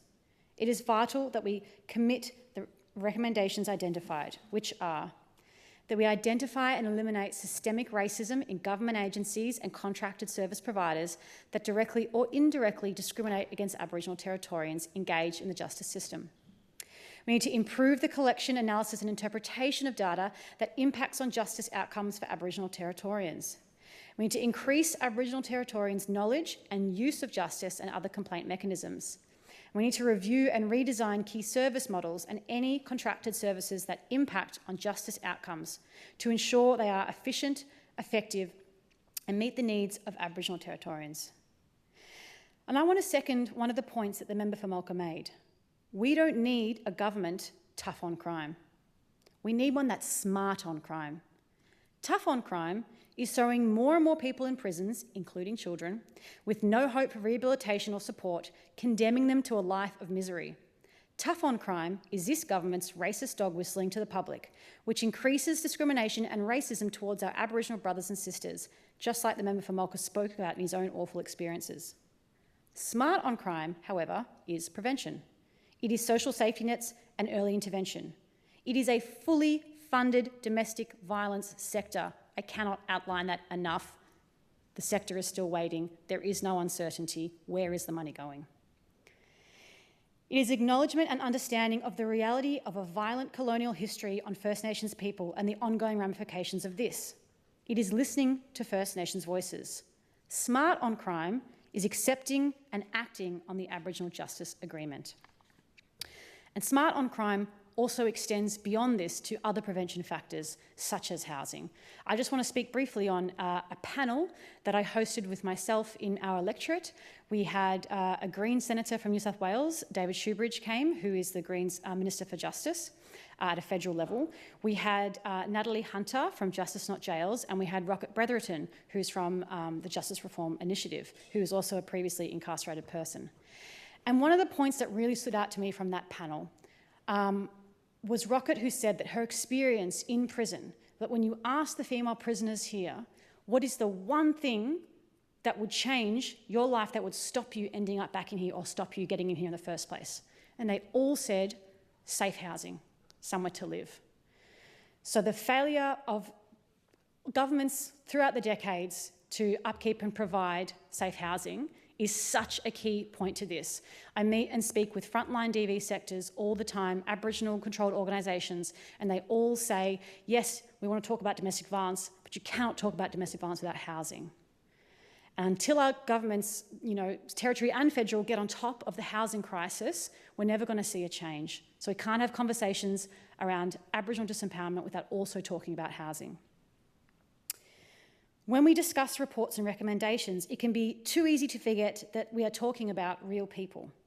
These are our neighbours and our friends, and the families our kids go to school with. These are community members who we have been elected to represent and to work hard to improve their lives. And right now, we are letting Aboriginal community members down. But this is an opportunity for us to do better by making a genuine commitment and work to implement the Aboriginal Justice Agreement. It is encouraging that in 2021, this agreement received bipartisan support. In fact, I believe the Chief Minister's signature is on this document. The government has said it is a government of action. I implore the government to support this notice and enact the recommendations now that you have the power to take action. And as I still have time, and we are a government of action, let me perhaps read out to put on the record the actions recommended in this report. We need to identify and eliminate systemic racism in government agencies and contracted service providers that directly or indirectly discriminate against Aboriginal Territorians. To do this, we need to review Northern Territory government agencies and their contracted service providers to identify systemic racism and options for reform. We need to develop and implement a Northern Territory-wide campaign against racism that impacts on Aboriginal people engaged in the justice system. To improve the collection, analysis, and interpretation of data that impacts on justice outcomes, we need to identify gaps in data and analysis to improve justice outcomes. We need to provide statistical data and information to inform the preparation of Aboriginal impact statements for Cabinet submissions. And to increase the Aboriginal Territorians' knowledge and use of justice and other complaint mechanisms, we need to work collaboratively to identify the barriers to Aboriginal Territorians accessing complaint systems, increase the visibility, presence and accessibility of complaint systems, especially for Aboriginal Territorians in remote communities, provide reports to the Aboriginal Justice Agreement Governance Committee on the barriers in complaint systems for Aboriginal people and how they can be overcome. We need to work to implement the recommendations of these reports. We need to support agencies and statutory bodies to raise awareness of the complaint mechanisms to Aboriginal Territorians, and we need to work with legal services and entities in the Northern Territory to assist Aboriginal people to access and use complaint systems. I commend this motion to the House. Thank you. Thank you, Member for Nightcliff. I call the next member to speak on the debate.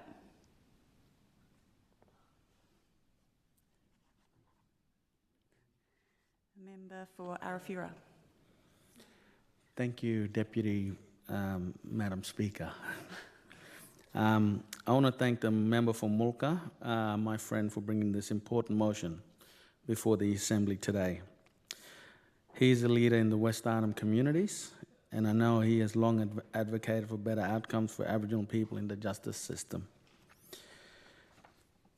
I stand here today with my colleagues in full support of this motion, calling on the CLP government to deliver on its commitment to the Aboriginal Justice Agreement.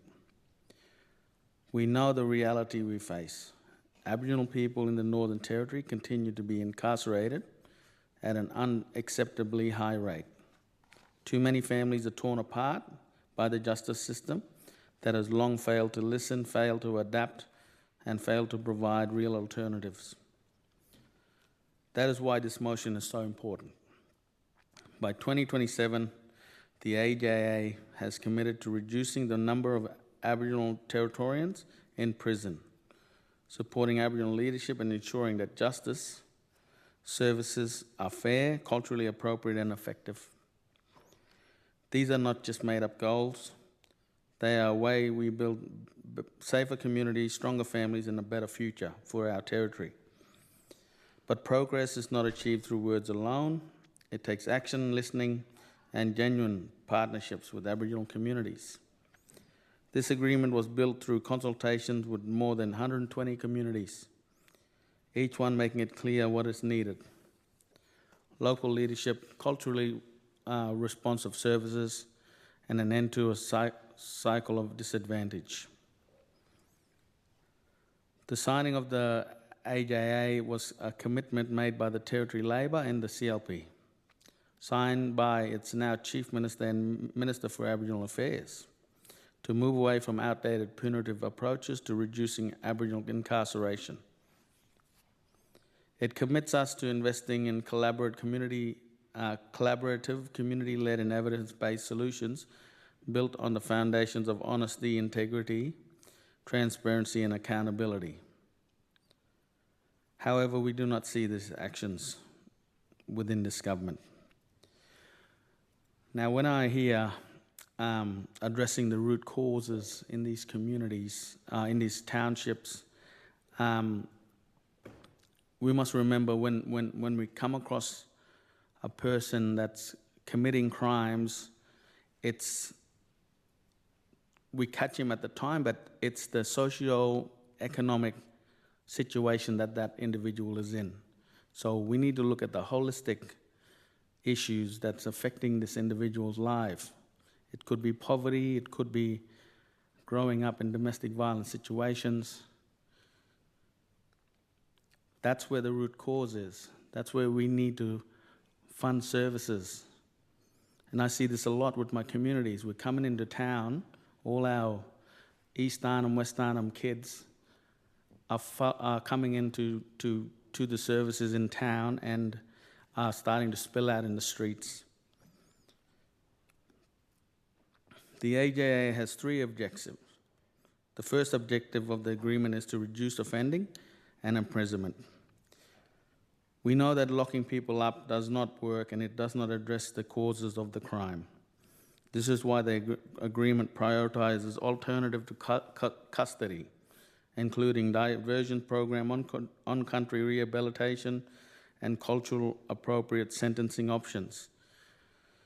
When a child or adult is sentenced in Darwin,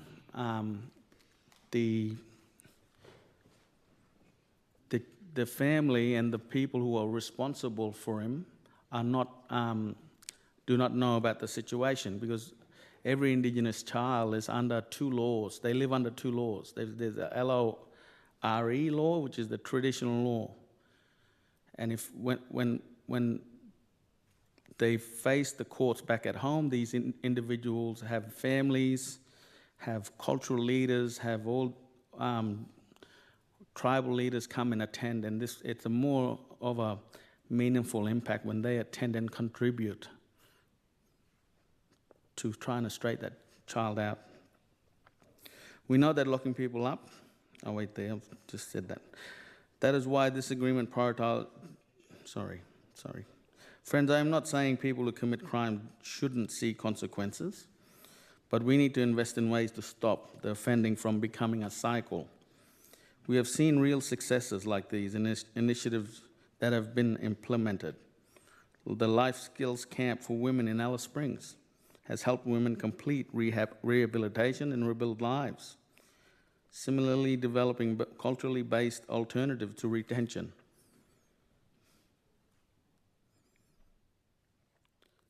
Good Island demonstrate that justice can be delivered in a way that strengthens rather than harms communities. In Manuel, Namalaya cultural leaders and justice group delivers a justice approach rooted in care, culture, and connection. Their work provides alternative to custody and keep people on the right path in making a big difference in their lives in the community. This is what works. Locking people up without support does not.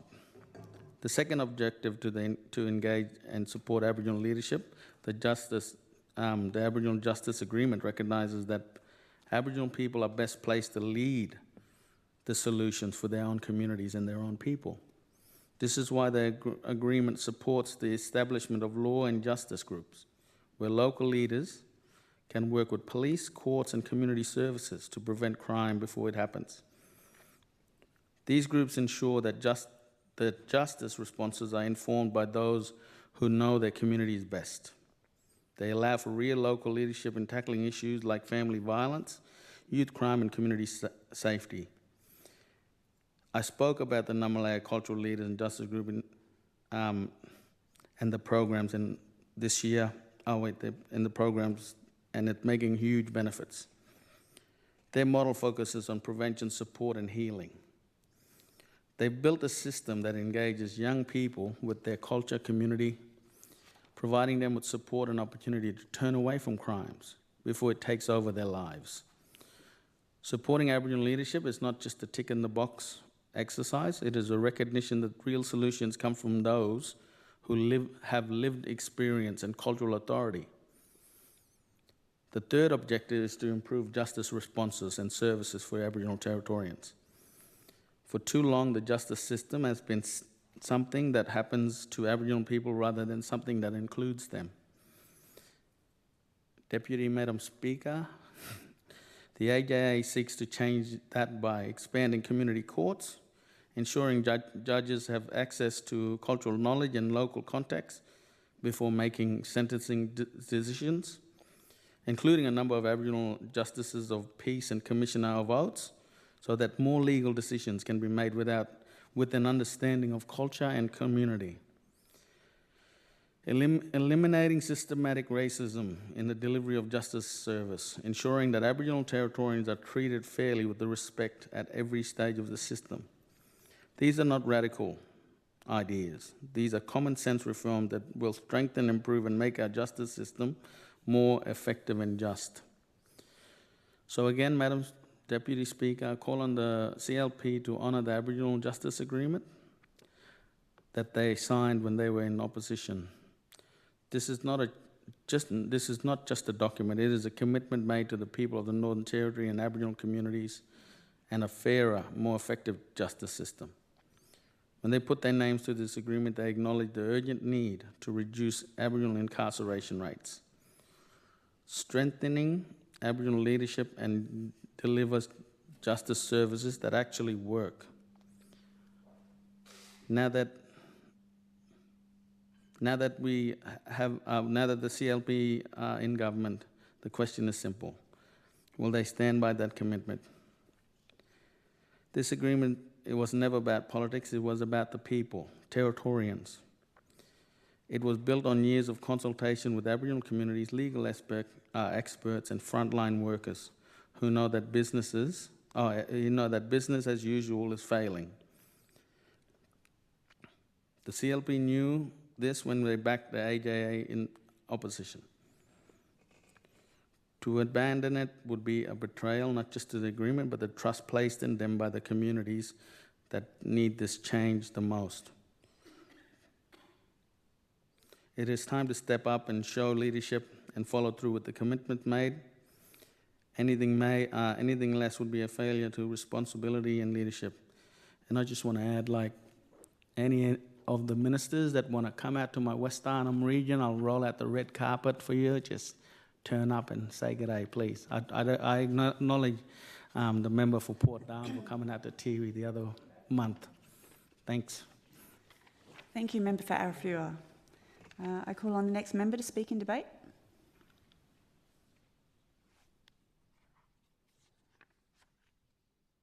There are no further speakers.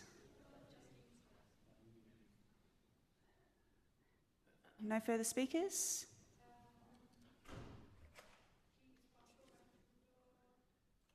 Member for Arnhem, you're speaking? No?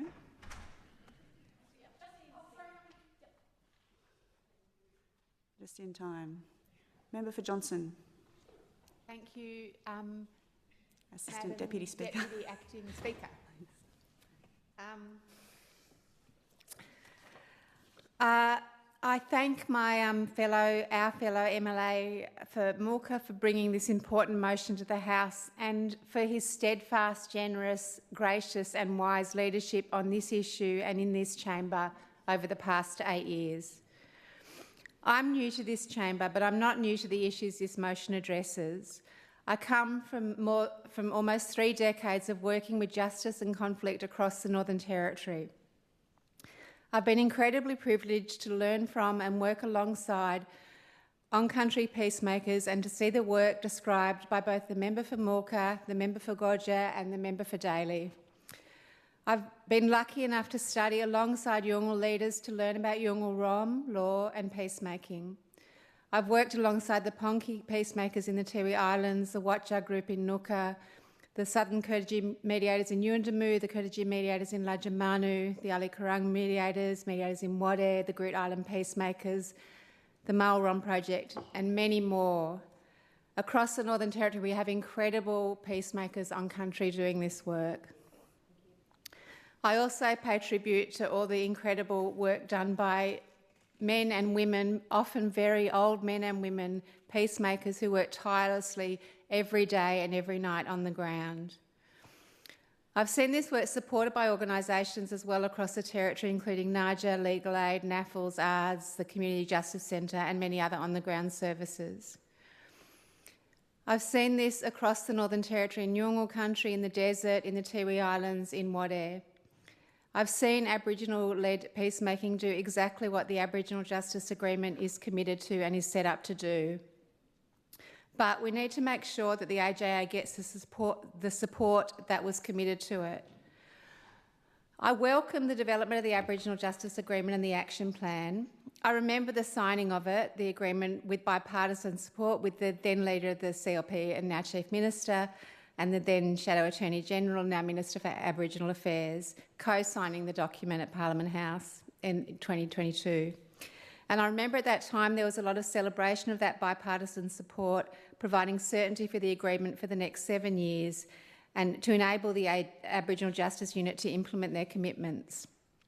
And I thank the member for Mulka for giving us the opportunity to reflect on this in this chamber and recommit to the goals of the Aboriginal Justice Agreement.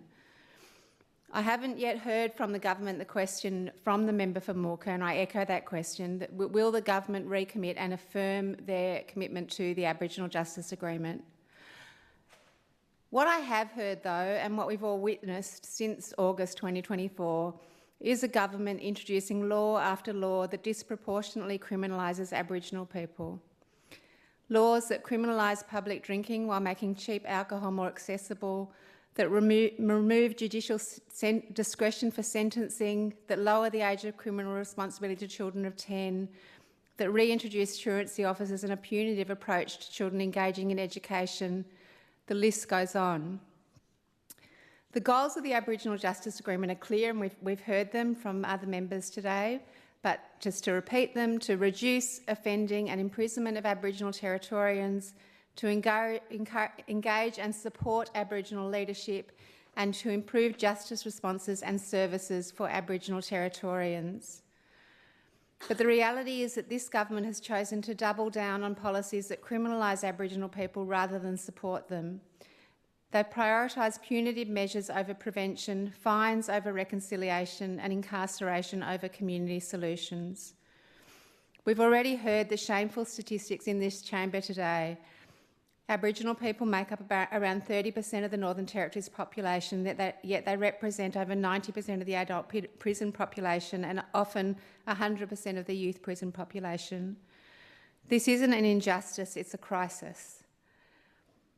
Last week, the Productivity Commission released a damning report on Indigenous disadvantage, showing that life expectancy for First Nations women in the Northern Territory has gone backwards, that targets around employment are worsening, as are indicators for birth weight, early childhood education, child development, youth engagement, employment, adult incarceration and youth detention.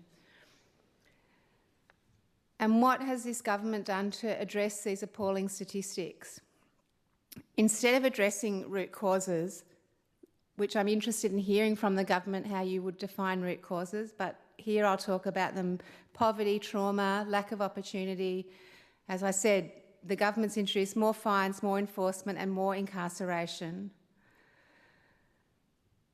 And let's not forget the horrific reality of children in detention.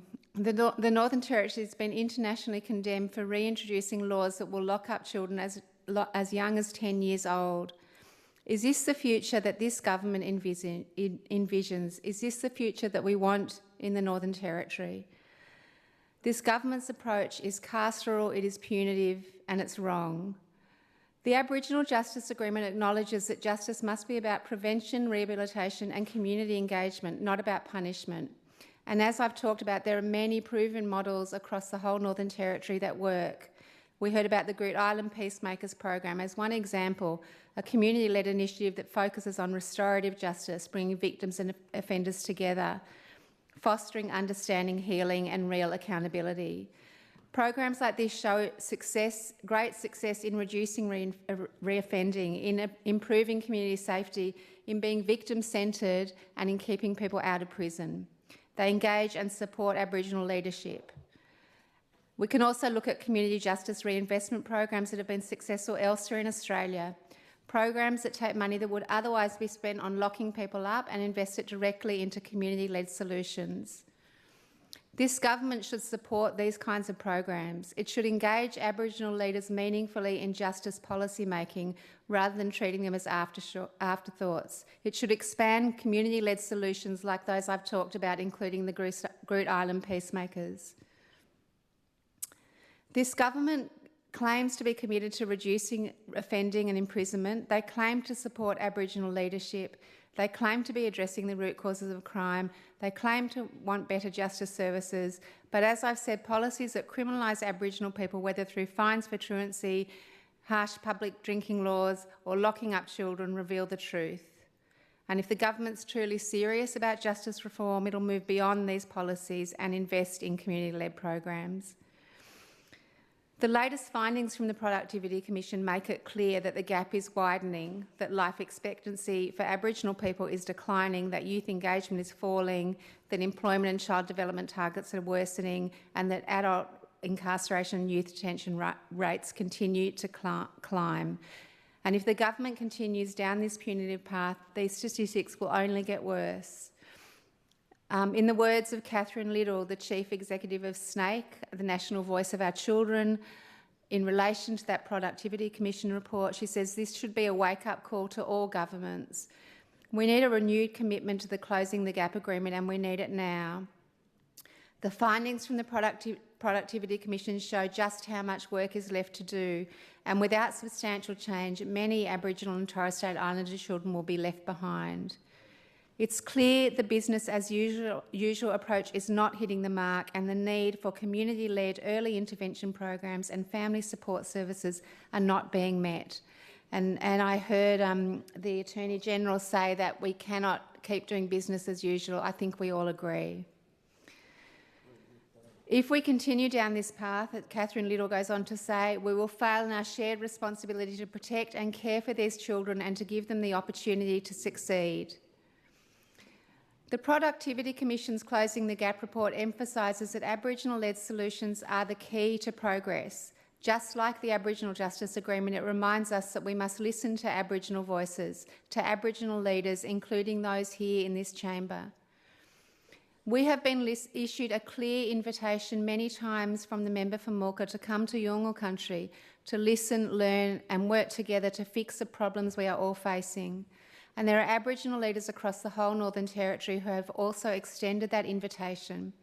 This is how we will make meaningful change and build real justice in the Northern Territory, and this is what the government agreed to do when it committed to the Aboriginal Justice Agreement. By recommitting to the Aboriginal Justice Agreement's objectives, this Assembly has the opportunity to do something more than celebrating locking up 500 more people or fining parents. We have the opportunity to reverse the cycle of incarceration, to build a justice system and a community that is fair, effective and safe for everybody. I commend the motion to the House and I urge all members to support it both in words and in action. Thank you, Acting Madam Deputy Speaker. Something. Thank you, Member for Johnston. Are there any further speakers?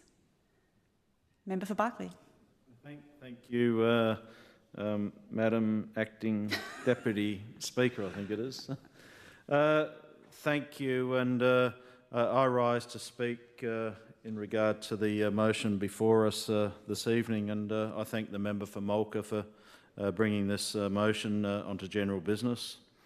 The member for Mulka's motion is that this Assembly recommit and affirm the objectives of the Aboriginal Justice Agreement, that by 2027 the NT Government will reduce offending and imprisonment of Aboriginal Territorians, engage and support Aboriginal leadership, improve justice responses and services for Aboriginal Territorians.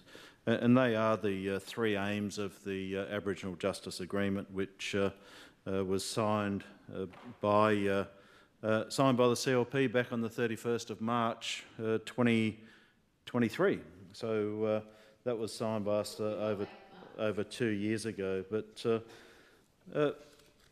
when we talk about the Aboriginal Justice Agreement, the Aboriginal Justice Agreement is informed by 11 principles, has 3 broad aims under which fall 13 commitments, backed by 48 actions. The specific deliverables of these are set out in the action plans. There is a bit of history behind the Aboriginal Justice Agreement, and yes, while we did sign it on the 31st of March, it's important to remember that the Aboriginal Justice Agreement was actually brought in by the Labor government back on the 9th of August 2021. So it's now been in place for approaching 4 years, and just to reflect on the Aboriginal Justice Agreement, the difficulty we had trying to be part of the Aboriginal Justice Agreement, because what happened was that Labor introduced the Aboriginal Justice Agreement back in August 2021, but the way that they went about that, they didn't do that in a collaborative way with the CLP. They went off on their own. They didn't want to engage with us. They didn't want to talk to us. They didn't want to partner with us to ensure that the Aboriginal Justice Agreement, that they didn't want to take an approach where we could work together. So we constantly hounded the Labor government to be able to sign the Aboriginal Justice Agreement. And after quite a significant amount of time, it took... Well, let me go back, because the Aboriginal Justice Agreement, when it was first put out, there wasn't even a signature block on the document for us to put our signatures on there. So what happened was that... Please be seated, Member for Berkeley. Member for Blaine. I'm trying to listen to the contribution from the member for Berkeley, and those opposite continue to interrupt. I would agree. Please be quiet, Leader of the Opposition. So when it came to the Aboriginal Justice Agreement, the CLP wanted to take a genuine bipartisan approach to the Aboriginal Justice Agreement. But when the Aboriginal Justice Agreement came out in August 2021, there was no signature block, no engagement with the CLP, no ability for us to even sign and work with the government. So it took seven months of basically hounding the Labor government at the time to be able to get our signature on there. But it took 7 months for Labor to actually put the signature block on the document. 7 months. So, and that was just consistent with the red tape, the slowness of anything happening through Labor. 7 months to change a signature block. It's just incredible, the slowness and the inability to work with any other parties across the board to deliver on the Aboriginal Justice Agreement. But it was on the 31st of March that we did sit down with Labor, myself and our current Chief Minister. We did sign the Aboriginal Justice Agreement. Basically, we had to bring Labor kicking and screaming to the table to be able to sign the Aboriginal Justice Agreement. And that was the sad part about it, us wanting to commit to it, but Labor not wanting us to be part of it. So here we are, nearly 4 years later. We find ourselves in a situation where coming to government just over 6 months ago... Please be seated. Member for Berkeley. Member for Daly, sorry. Thank you, Madam Speaker. 110 relevance. I'll just remind the member for Berkeley, this isn't about him and about where his signature block is. This is about a bipartisan approach to the Aboriginal Justice Agreement. Member for Berkeley, you may continue. Thank you, Madam Acting Deputy Speaker. And of course you can hear the member for Daly because he's frustrated. He knows that Labor didn't want to commit to the a bipartisan approach to this. And this is why we find ourselves in a situation we are today, because coming into government just over 6 months ago, I'll give you a bit of a picture of the situation that we did find ourselves in. And I know that the member for Mulka today quoted some statistics, and it's interesting because the article in the NT News today, this is what it says. It says the Northern Territory continues to stand as the epicentre of crime in Australia, with offender rates more than double those of any other jurisdiction, according to the latest data. And the interesting thing is that the latest data that they're quoting is in fact for the financial year 2023 to 2024. So you've only just got to take a step back and realise who was in government during that period. And of course, what we do know is that was Labor. So the offender rate in the NT was 3,954 offenders per 100,000, aged 10 years and older in the 2023-24 financial year. So that's what the Australian Bureau of Statistics is recently produced. And they compared that to the same period in Queensland. By comparison, the second highest rate during the 23-24 period was Queensland, which had 1,645 offenders per 100,000, a whopping 2,309 less than the Territory. So that's the situation we found ourselves in coming into government in August last year. But it wasn't just those statistics. When you look at the crime statistics that we were presented with over an 8-year period between 2016 and 2024, you've just got to look at the territory-wide crime statistics. Domestic violence assaults had gone up 82% over that 8-year period. house break-ins up 106%, robbery, extortion and related offences has gone up 343% under the Labor government during those 8 years. So absolutely incredible statistics that we hear, but what it does is highlights Labor's inability to even tackle the root causes of crime.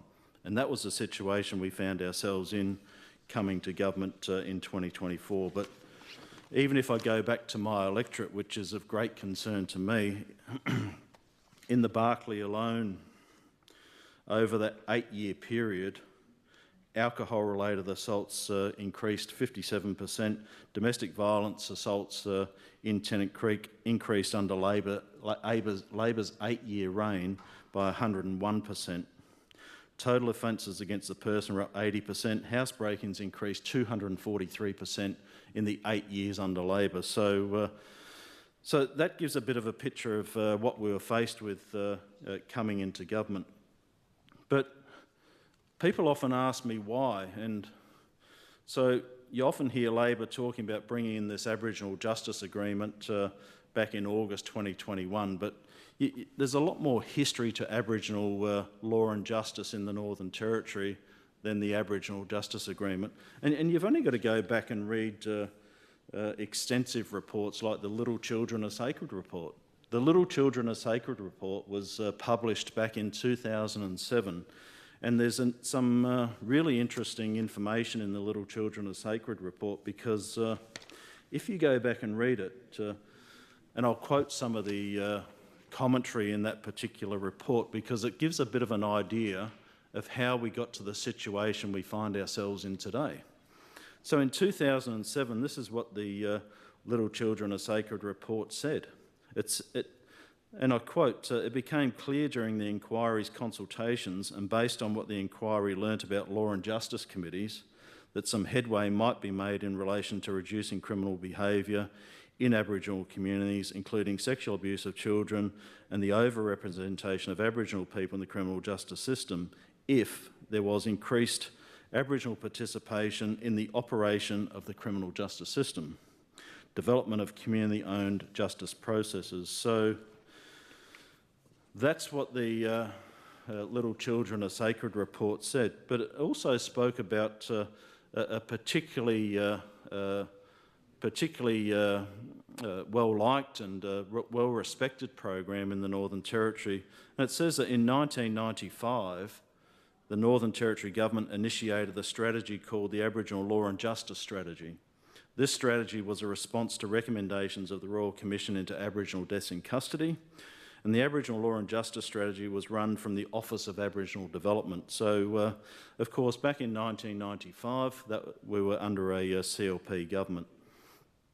The Aboriginal Law and Justice Strategy was designed back then to achieve, at a community level, the strategy would invest in Aboriginal social and community development and building of local strengths to address community concerns. The strategy would also formalise community justice plans. At a regional level, the strategy would establish participatory decision-making arrangements. At a territory level, the strategy would develop policies for priority and emerging issues affecting Aboriginal people. The Aboriginal Law and Justice Strategy commenced in practical terms back in 1995 in the community of Ali Kurung. The Aboriginal Law and Justice Strategy was also introduced in Larger Manu in 2000, then in Yuendamu in 2002. And there was a strong connection, which still remains today, between Ali Kurung, Larger Manu and Yuendamu, and of course that's the Warlpiri language group. The inquiry was told, though, that the Aboriginal Law and Justice Strategy was instrumental in establishing men's and women's night patrols, safe houses, dispute resolution practices, roles, peer modelling programs, diversionary programs, and protocol agreements between relevant communities, government agencies and the non-government agencies as well. So there was that more holistic approach to tackling crime issues back in the 90s here in the Northern Territory. In fact, I do remember being part of establishing the very first women's safe house in Ali Kurung back in 1997. So that was some of the things that came out of the Aboriginal Law and Justice Strategy.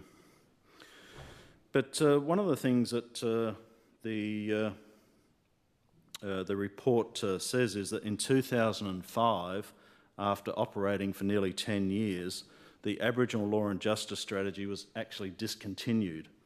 This was still a sore point for many people at the relevant communities when the inquiry visited. The inquiry found that it couldn't actually ascertain why the Aboriginal Law and Justice Strategy had stopped. And of course, the Labor government had been in place then from 2001 to 2005, and after a very short time in government, scrapped the Aboriginal Law and Justice Strategy without any consultation with the people that it was there working with. So that, and here's a quote from a Warlpiri male elder that it says this: "When the Law and Justice Committee fell over, it broke people's spirits, disempowered them further, and brought shame in the eyes of the community." So that's just a bit of history about Aboriginal law and justice in the Northern Territory. So you can see that looking at that history, Labor scrapped the Aboriginal Law and Justice Strategy back in 2005, but again in 2008, the Labor government scrapped Aboriginal Community Government Councils. This was a significant turning point for Aboriginal people living in remote areas. I'll get to this a little bit further as I go through the Aboriginal Justice Agreement, because the Aboriginal Justice Agreement mentions that as well. It mentions the impact that losing that leadership in communities has had on people living in remote areas. So 2005, Labor scraps the Aboriginal Law and Justice Strategy. 2008, 1st of July, they scrap remote Aboriginal Community Government Councils. And as I always say, when we hear that word, scrapping community government councils, what it actually meant was the leadership structure in those councils, being the Aboriginal people in those communities, that's what was lost. The leadership structure in those communities was scrapped by the Labor government. That's what was lost in communities. Yes, it was the council, but the most important thing was it affected the people. It disempowered people. They scrapped the leadership in those very communities. That was the turning point, Madam Acting Deputy Speaker. So just going through that, I do want to reinforce that as the Aboriginal Affairs Minister, I am committed to working in partnership with Aboriginal communities and organisations to take action that makes a tangible difference on the ground. Consistent with our overall priorities of reducing crime, rebuilding the economy and restoring the Territory lifestyle, our priorities in Aboriginal affairs are empowering bush communities. We want to bring back what the Labor government took away in 2008.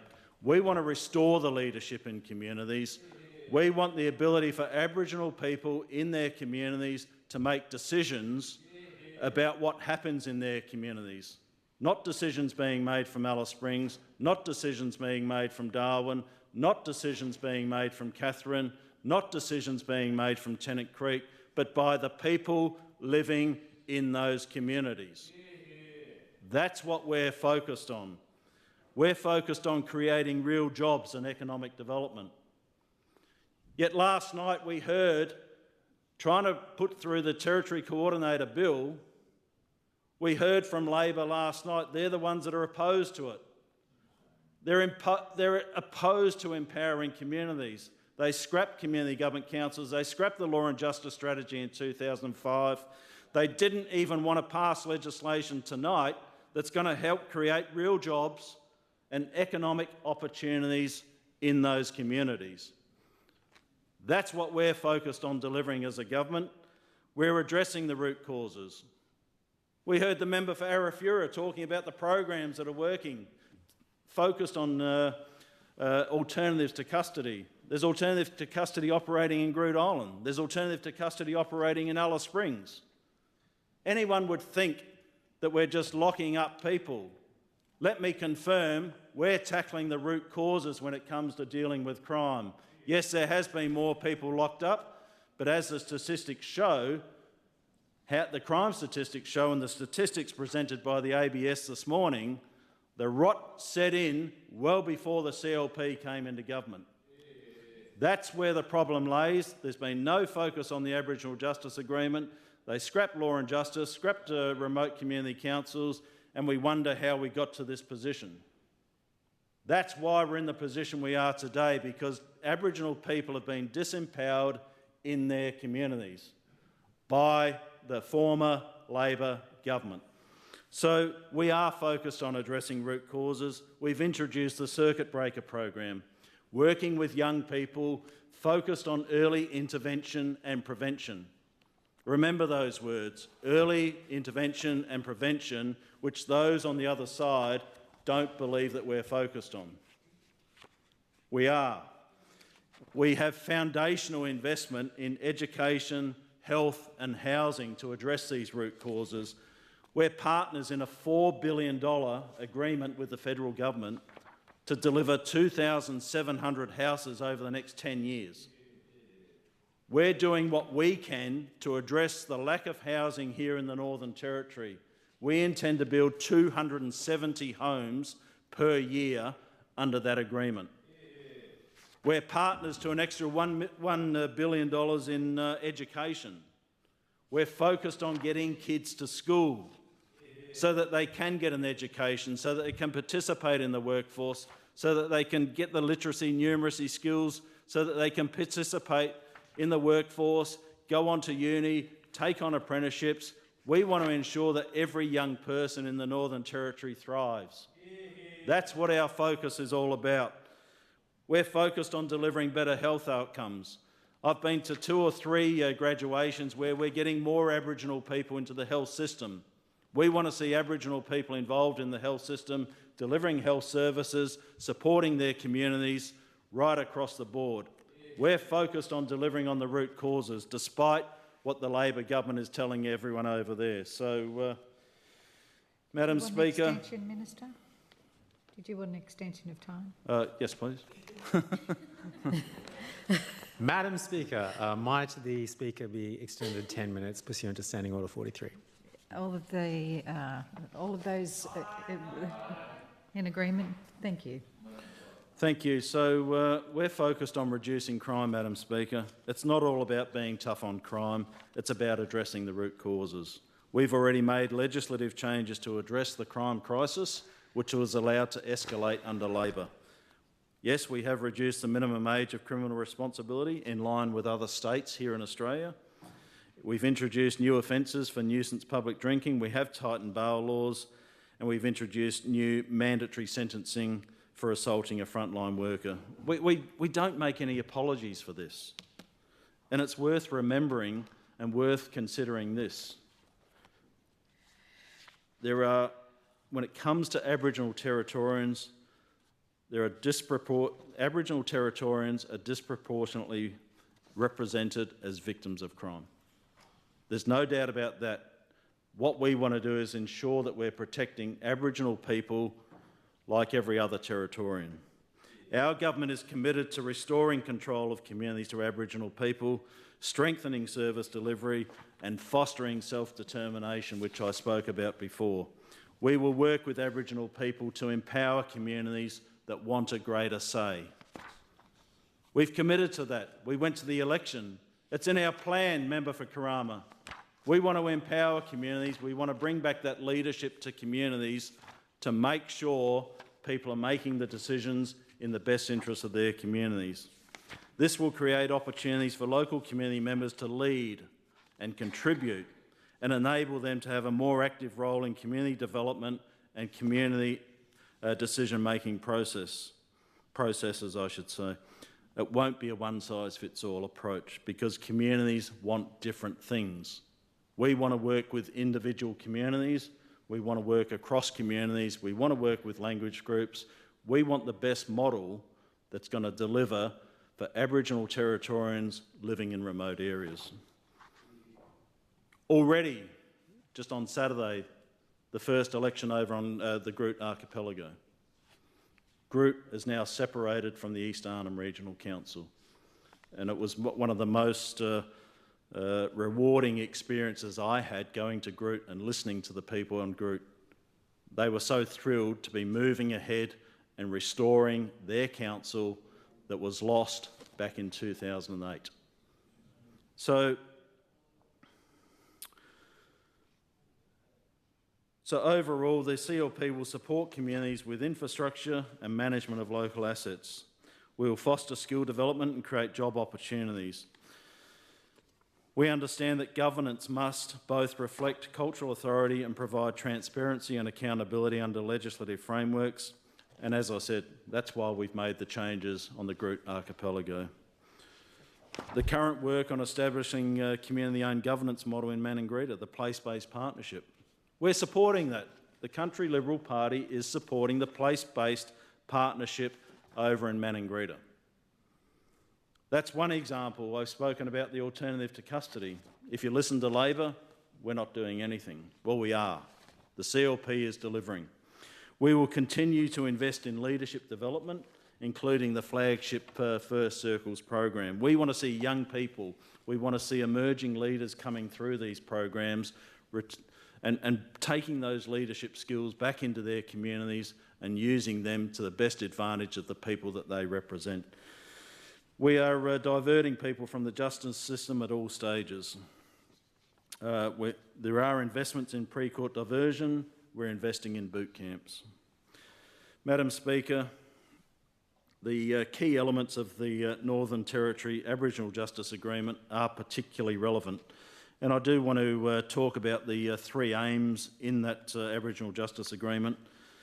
And it says, and this is consistent with our policy, the justice system plays a critical role in maintaining law and order and community safety. Government agencies and contracted service providers must consider change at every stage of the justice system to make services more relevant and effective for Aboriginal people. But these changes must be led from Aboriginal communities to strengthen families and reduce the likelihood of offending and improve community safety. Once again, this is consistent with our policy about empowering communities. Aim 2 is all about engaging and supporting Aboriginal leadership. Exactly consistent with what we want to deliver in the bush, what Labor took away from the bush. Just a reminder, they scrapped the Aboriginal Law and Justice Strategy in 2005, scrapped community government councils in 2008, introduced an Aboriginal Justice Agreement in 2021, but the reality is we're 16 to 19 years behind where we should be because of the incompetence of the Labor government and their failure to work with Aboriginal people in communities. This is the situation we find ourselves in today because of the failures of the Labor government. When developing the Aboriginal Justice Agreement, Aboriginal Territorians emphasised during the Aboriginal Justice Agreement consultation and as outlined in other reports that past policies and practices have actively undermined Aboriginal Territorians' capacity to lead and make decisions. This has resulted in a breakdown of social structures and kinship systems, loss of languages, restriction of lands, waters and cultures, as well as the gradual erosion of Aboriginal rights and responsibilities. This is what's in the Aboriginal Justice Agreement. This is what I've outlined, the failure of Labor to deliver on Aboriginal law and justice, scrapping community government councils. It's quoted here in the report. The Aboriginal Justice Agreement says that replacing community councils with shires had an impact on Aboriginal people living in the bush. That's in the Aboriginal Justice Agreement. That's what it says. And that's what we want to fix. These are the changes that the CLP wants to make when it comes to empowering people in the bush. Law and justice groups and community courts also play a critical role at the local level. We are continuing to implement law and justice groups in communities. When it comes to improving justice responses, the agreement recognises the importance of empowering Aboriginal communities to lead and collaborate with government and contracted service providers to ensure that everyone is held accountable for the delivery of services. That's in line with what we want to deliver. We want to empower communities. We want to make sure services are being delivered. We want to hold the government and the non-government services accountable for the services that they're delivering in communities. They need to be delivered in partnership with Aboriginal people. Not for Aboriginal people, but together with Aboriginal people in the communities. This is what's been missing for so long. For so long, this is our opportunity to move forward with some big changes out in the bush. And that's all about restoring smaller councils, but the biggest focus that we must have is about empowering communities, restoring that leadership that was taken away on the 1st of July 2008. That leadership's out there. They want an opportunity to do things in their communities, and that's why we're bringing back smaller community government councils so that people living in those areas can contribute and make decisions, particularly around law and justice, community safety, alcohol management, working with young people, working with offenders, delivering programs, tackling the root causes, dealing with those things that have been dealt with for many, many years before we were here. It's an opportunity to restore and empower people in those communities. So, Member for Mulka, thank you for bringing on this important motion today. We support the Aboriginal Justice Agreement. We signed the Aboriginal Justice Agreement. We signed it, we agreed to it, and we're working together. We want to empower communities and we want to see some big changes in the bush.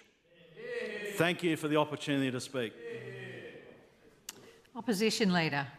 Thank you, Madam Speaker, and I rise to also contribute and support the amendment that has been brought before the House this evening by the member for Mulka around the Aboriginal Justice Agreement.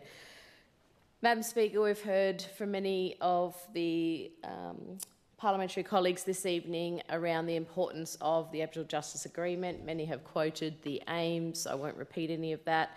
But this is some substantial policy, program, initiative, concept that is bipartisan, Madam Speaker, ultimately. And it has been brought back to the House by the member for Mulka, an independent member, to ensure that there again is the bipartisan support from the now CLP government, from the former Labor members now in opposition, and we've heard also from some of our colleagues, the independent member for Johnston and the Greens member for Nightcliff, supporting this motion as well. So ultimately, Madam Speaker, we have now heard from all parties in this House. We've heard from two of the independent member for Mulka who has brought the motion before the House, as well as another independent member supporting that debate. So we can ultimately show the support as a whole of Parliament for this motion by the member for Mulka to support the work, the continued work in the Northern Territory for justice, to improve justice, to get better justice outcome, to support justice reinvestment, and particularly to address the glaring rates of Aboriginal incarceration here in the Northern Territory and reduce those incarceration rates to ensure that there are alternatives to custody available here in the Northern Territory, that those programs that are already here are expanded, and to work together in a bipartisan way in the spirit of the Aboriginal Justice Agreement's development. It has come from the people of the Northern Territory. It was the most consulted piece of work by any government in the Northern Territory to inform that very important document, which I thank the member for Mulka for bringing it back to the House today in the motion. The document which brought together different political parties, different political views, different political values, to ultimately put all of that aside, any of the differences aside, and unite together for that common good, in good faith, around why the Aboriginal Justice Agreement needs to continue, now under the CLP government, as the government of the Northern Territory, needs to continue to guide the principles to address what we all know needs to change here in the Northern Territory. And I note the member for Berkeley has spoken and contributed. He was the Shadow Attorney General in the previous term for the then CLP opposition, and was very forthcoming with his interest in the Aboriginal Justice Agreement. But it did take, I know he likes to rewrite history, Madam Speaker, but it did take the CLP opposition at the time, not 7 months, 8 months, to agree to sign a new insertion in the Aboriginal Justice Agreement, Madam Speaker. Purely, we talk about politics. This was one of the worst examples I've seen in my 9 years in this place. To put an agreed signature panel in the front of the Aboriginal Justice Agreement to appease the then opposition leader, the now Chief Minister, Leah Finocchiaro, the leader of the CLP, to appease her ego so she could be starring up with her signature in the Aboriginal Justice Agreement. And we heard it from the member for Berkeley speaking about himself and, oh, you know, it took so long for the Labor. We just want to get on with the job at the time, Madam Speaker. We didn't want to worry about stroking the egos of the CLP members and where their names sat on a signature panel. We wanted them to show Territorians, and particularly Aboriginal Territorians, that the Aboriginal Justice Agreement meant more than politics. It meant changing lives, it meant making a difference, it meant improving justice in the Northern Territory as a whole, but also recognising and focusing on the sheer rates of incarceration for Aboriginal Territorians, and that justice alone cannot solve the problem. Politics is definitely not going to solve the problem, but the focus on justice alone is not going to solve the problem. That investment into the social determinants of justice. Abject poverty here in the Northern Territory exists. No one in this House can claim otherwise, Madam Speaker. And we are in the 21st century. We are seeing still today, Madam Speaker, the absolute horror of generational trauma when it comes to Aboriginal Territorians and First Nations challenges in this country. And we see it on a daily basis. We see it, I'm sure, across everyone's electorate, but I know I see it in my electorate, Madam Speaker. One of the big reasons why I put my hand up to run as a local member is to make a difference, to improve the Northern Territory. But we cannot close our eyes and ignore some of the reasons why, not excuses, Madam Speaker, in no way excuses, but some of the reasons that cause the high rates of Aboriginal incarceration here in the Northern Territory. And I think it was Noel Pearson many years ago stated, I think on a national television program, that he believed that Aboriginal and Torres Strait Islanders here in Australia were the most incarcerated people in the world.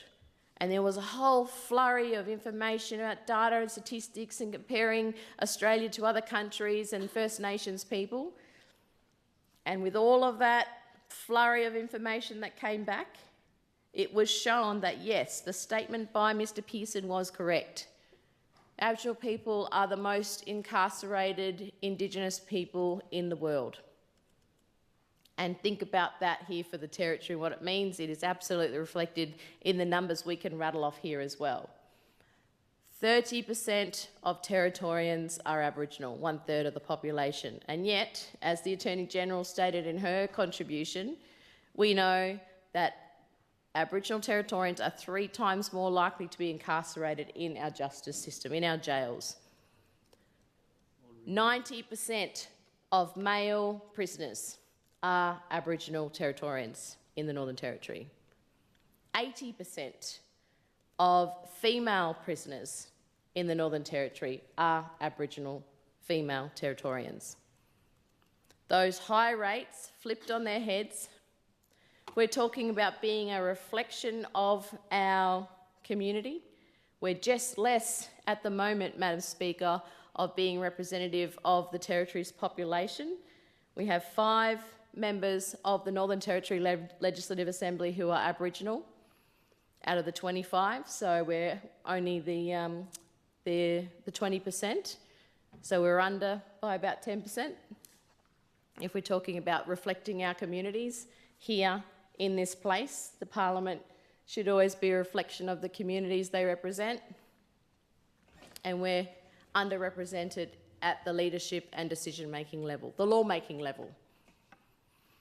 So when you start to think about the grassroots problem, the in-your-face challenges, the horrific generational trauma, domestic violence, of low education attendance, of people starving and not having enough money to feed themselves and their family,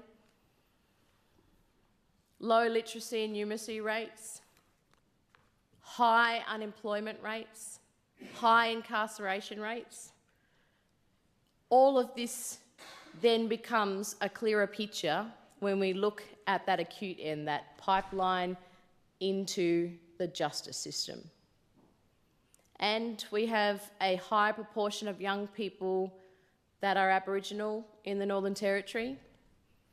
And on many occasions, formerly when Labor was in government, the statistics for youth justice was nearly 100% of young people in our justice system were Aboriginal youth. Again, an over-representation in the justice system for Aboriginal youth, for Aboriginal women, and for Aboriginal men. So yes, we can politic in this place, and the member for Gwoja, who loves politicking in this place, made some really excellent points in his speech, which were around the bigger picture, which is what the member for Mulka's intention is through this motion, I believe, Madam Speaker.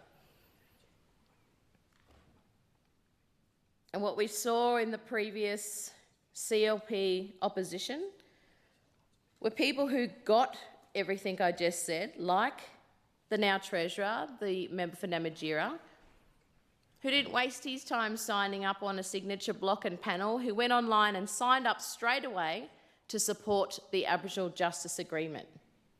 And he has a very strong background, as we all know, Madam Speaker, in corrections. So he's seen all of that and he's lived it all through his professional life prior to becoming an elected member.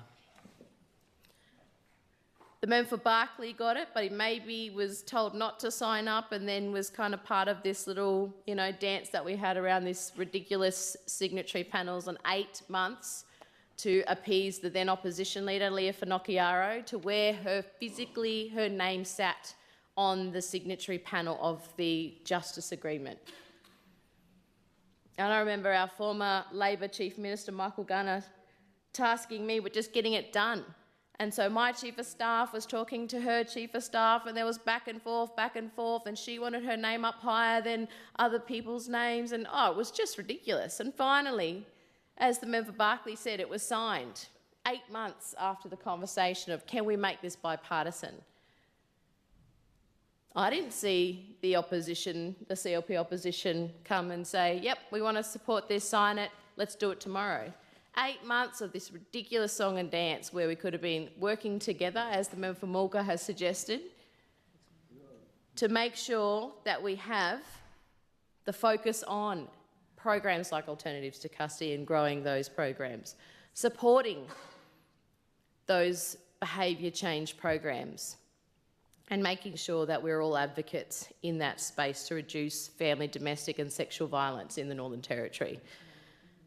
Supporting those programs that are very specific but have huge impact, like the Visiting Elders program in our corrections centres and our work camps in the Northern Territory. Expanding work camps as another opportunity for justice and stepping out of the justice system. And I remember the now Attorney General, the member for Brennan, saying famously in the last Legislative Assembly, "Oh, does the Labor government know that it's going to take a generation to solve generational trauma?" Yeah, that's why you have to invest now, because we're catching up on many, many, many generations of trauma. We did invest, Madam Speaker, and I know the member for Gwoja has only been in this place for about 7 months, but maybe he'll learn something in the next couple of years. But more so than learn, he is part of government. So, Madam Speaker, let's hope he actually creates action, that he represents his electorate, that he learns from the people in his team on how to make the Territory a better place for everyone, not just the people who support the political parties or donate the big money to political parties, but everyone. Let's make sure that he continues to advocate for the investment of the $1 billion of education that the former Labor government secured.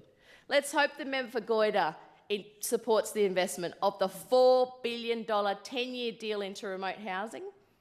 And let's see if someone like the member for Gwoja advocates in his team for social and affordable housing to try and reduce the 12-time rate of homelessness in the Northern Territory. Let's hope he learns, but even more so, Madam Speaker, let's hope he actually acts in his position of power, in his decision-making as a member of government.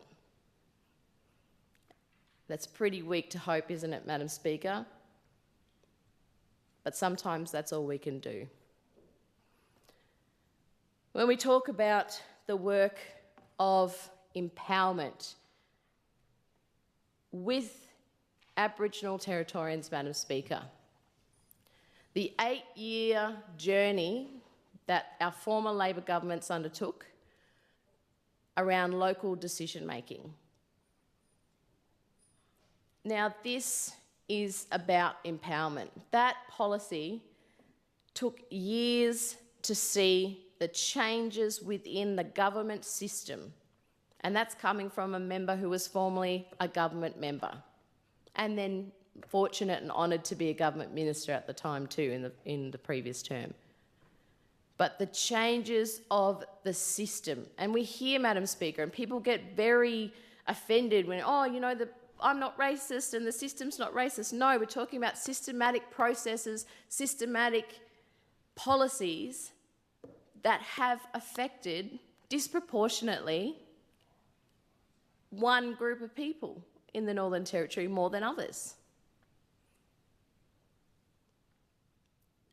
And whether people choose to recognise that, whether people can resonate with that, whether people have experience or not. We heard heartbreakingly the member for Mulka share his experience of experiencing racism in just the last couple of months. And he's a member of parliament, he's a lawmaker in the Northern Territory, Madam Speaker. So imagine if someone doesn't have a voice. Imagine if someone doesn't have the support around them. Imagine if someone doesn't have a position, a role where they can access information, support, guidance and help others. Where does that leave someone who is downtrodden and experiencing racism in the Northern Territory? And we can see that. Just look at our correction system. Just look at our prisons. Just look at the people who are crying day in and day out for more help when it comes to family, domestic and sexual violence in the Northern Territory. And it's glaringly obvious, Madam Speaker, and I hope I don't have to verbalise it in that sense. But one thing in this place, Madam Speaker, and I've heard the member for Mulka speak about it, and it really hit me 1 year as the local member and also as the former Minister for Local Decision Making, a discussion in the community of Gwoja, and the member for Mulka is very connected there. A lot of his family live in that community and the surrounding homelands, which I'm fortunate to represent as the member for Arnhem. The family groups from that region in East Arnhem had a week-long workshop to discuss the idea of local decision-making. And one of the days I was fortunate to be at but one of the days there was a very simple message articulated in the most strongest way. And it was something the member for Mulka has articulated in this place as well, which is, in the Western system, leadership, decision-making and structures change over time. We've seen it already happen, obviously. We changed government, we changed policies, we changed values, and the Northern Territory changes laws. But in the Yolngu system, in the Aboriginal First Nations system, particularly in that East Arnhem region of the Northern Territory, the leadership stays the same, the governance structures stay the same, and the processes of decision-making stay the same, regardless of who's in government, regardless of what Balanda role they might have in the working place. Aboriginal leadership does not change hats.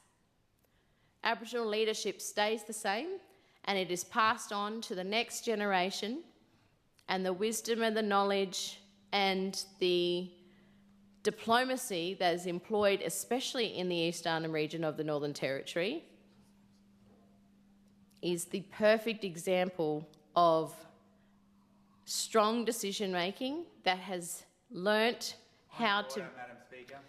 What's your point of order, member for Gwoja? Standing Order 43. I seek an extension of time for the member for Arnhem. Is leave granted? Thank you. Aye. An extension of time. Thank you. Thank you very much, member for Gwoja.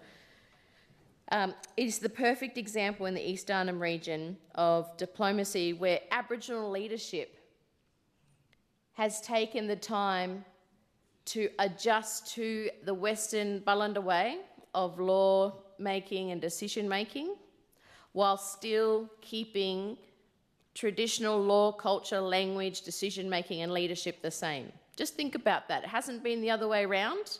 We haven't seen the Western system then change to the Yolngu system of leadership, governance and decision making. The Yolngu system has adjusted to be able to operate in the Westminster and Western system of governance, leadership and decision making. And that's really where the Aboriginal Justice Agreement cuts through, and I know particularly in the Yolngu region of the Northern Territory in East Arnhem, talking about walking in both worlds, two-way learning. But often, Madam Speaker, what we have seen, government after government after government over time here in Australia and also in the Northern Territory, the changes are made without the two-way learning. It's a one-way exercise. So the two-way, often for Yolngu people, is the philosophy and the way of life and living and decision-making and leadership. And they're always sharing that concept, that philosophy, that wisdom. However, it's often a take from Yolngu rather than the take and give. Yolngu people constantly are giving, but not getting back, not receiving the two-way reciprocation. And in times when that happens, Madam Speaker, it can be very rare. And that's really the work that we undertook as a former Labor government around local decision-making. How can the structures of the Western system, of the Balanda way, meet Yolngu and Aboriginal and First Nation decision-making and leadership and law, and find a middle ground to be able to work and to operate, to be able to get positive outcomes. And that journey took many years. And we have heard already from the new CLP government, the Aboriginal Affairs Minister, the member for Berkeley, Steve Edgington, who's just given us a great big history lesson about local government being the be-all and save-all of all Aboriginal people in the Northern Territory, say that the CLP government, I've got it in black and white, Madam Speaker, the CLP government will not commit to any further processes around local decision-making. Any agreement that currently exists for all of the Aboriginal groups, organisations, regions who have spent years in developing their own local decision-making agreements, supported by government, not led by government, supported by government in the past. Once your agreement expires, that's it. Done. The CLP government will no longer progress any new or expired local decision-making agreements in the Northern Territory. So for the case, to put it very simply, Madam Speaker, every single time First Nations people take one step, and if they're lucky enough, 2 steps forward, progressing in a process where they are valued, listened to, heard and supported, they go crashing back 3 or 4, in this case sometimes 5 steps. Because ultimately Aboriginal people remain the political football of every government that we have ever seen in Australia. And when we're talking about justice, we know that despite the CLP being bipartisan members and signatories to the Aboriginal Justice Agreement of the Northern Territory, the first of its kind in history, that they're already planning, Madam Speaker, to build a new jail as opposed to a new alternative to custody site, or several in that fact, or to use their time now in power as decision makers to readjust their thinking and meet Aboriginal First Nations people halfway when it comes to better justice outcomes. As I said at the start of my contribution, Madam Speaker, consequences, yes, are something everyone wants to see. Black, white, brown, brindle, whatever colour you are, everyone wants to see if you have done the wrong thing, that you then have a consequence for doing the wrong thing. But what happens after that? And that's again where we see, and we've seen lots of literature, we've seen research, we've seen Law Reform Committee reports on this very, very topic around the Western and First Nations systems of justice and law, LAW law and LORE law as well. And the member for Mulka has never wavered in his consistent messaging and wisdom and knowledge in this place for the last 9 years about the distinction between the two, but the way the two can work together. He has never changed his message, his strong message, from his electorate, from the people he represents, from his experience and profession in other careers before being in this place, before being part of the law-making, decision-making processes of the Northern Territory in the Northern Territory Parliament. So when we see outcomes and consequences in the Western system around punishment, around consequences, it doesn't always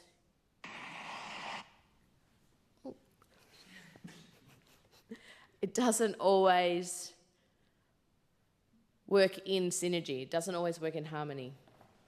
And what I mean by this, Madam Speaker, is if someone's done the wrong thing in Yolngu in Aboriginal way, there is a particular consequence for doing that wrong thing, but then they also have to have a consequence or a punishment in the Bullanda way, in the Western way, or vice versa. The punishment may happen or consequence may happen in the Western way, but it still needs to happen to make it culturally balanced, happening in the First Nations way, the Yolngu way, the Aboriginal cultural way. And often those two things can be at loggerheads. And it's happened over time. It's not saying anyone here is the cause of it, Madam Speaker, but it has happened over time. And the Aboriginal Justice Agreement is the way, as the member for Mulka has brought the motion to the House, to bring it all back. What are the outcomes? What are the improvements? How can everyone in the law-making, decision-making roles in this Northern Territory Parliament work together to create and to forge and to support those changes for better outcomes? And it's an amazing place to work here in the Parliament. And I think sometimes we don't realise that not everyone outside of this bubble even knows what we do as members of Parliament. But when it comes to those big decisions, and it's not said to guilt anyone, but when those big decisions around law and justice, about groups of people who laws are being made that will be disproportionately affected by that decision, by that law of the Northern Territory Parliament, if we have not done our due diligence and our duty as elected members, as local members, or in the government's case as ministers and decision makers, then we are doing a disservice to the profession that we are in, the place that we are in, and the people that we serve. So yes, we can politic in this place.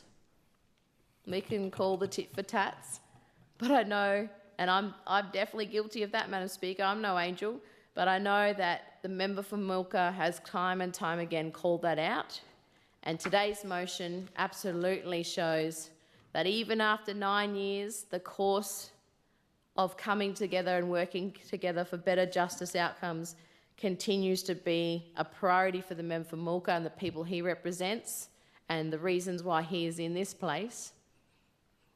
And I think it is a timely reminder at the reasonably start of the early cycle of the next 4 years of the new government to have a chance to really reflect on what are the priorities, what will be the legacy of the CLP government this time 4 years down the track, and what efforts and decisions will the government have made, the processes they may put through the Parliament and the policies, the government policies and regulations that they have control of.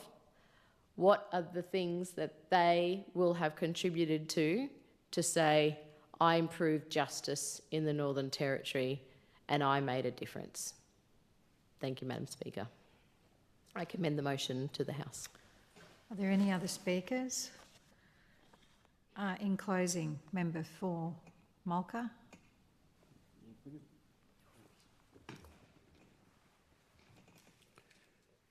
Yo, 20 minutes. Yo, it's Madam Speaker, I seek leave to speak in Yurungamata and Is leave granted? Translated. So, thank you. Yo, Manmak Meter, Manmak Marangamatinara. Yo, it's really, really good. I'm happy with what happened today, and I am very, very pleased to see. And that is what we want to do. That is what we need to do. We work together on issues and support one another. And about 8 years ago, because I got confused 8 years ago, or before that, in 2008, 7, after the intervention in 2007, Palanyamriga, my intervention came through. Ngoronging a warm to Ganjar Jow or Naprungal, Nandi Bapol, Chamarkoleo, Yakan Matabrakin Mam Yakasimakanawi. Little children at sacred Palanakan Moran Munilidao, Natul. But only Kangoronging Naprung Ganjar Jow. Way back in 2007, the intervention arrived in Milingimbi. I was there right in front, watching, and I helped to try and translate and interpret for what was happening. Kabicara wangan ya, wanan. Yol ni kanina wang organawi koko marki bring you nawi malayamala. Sign up to Ali, to sign.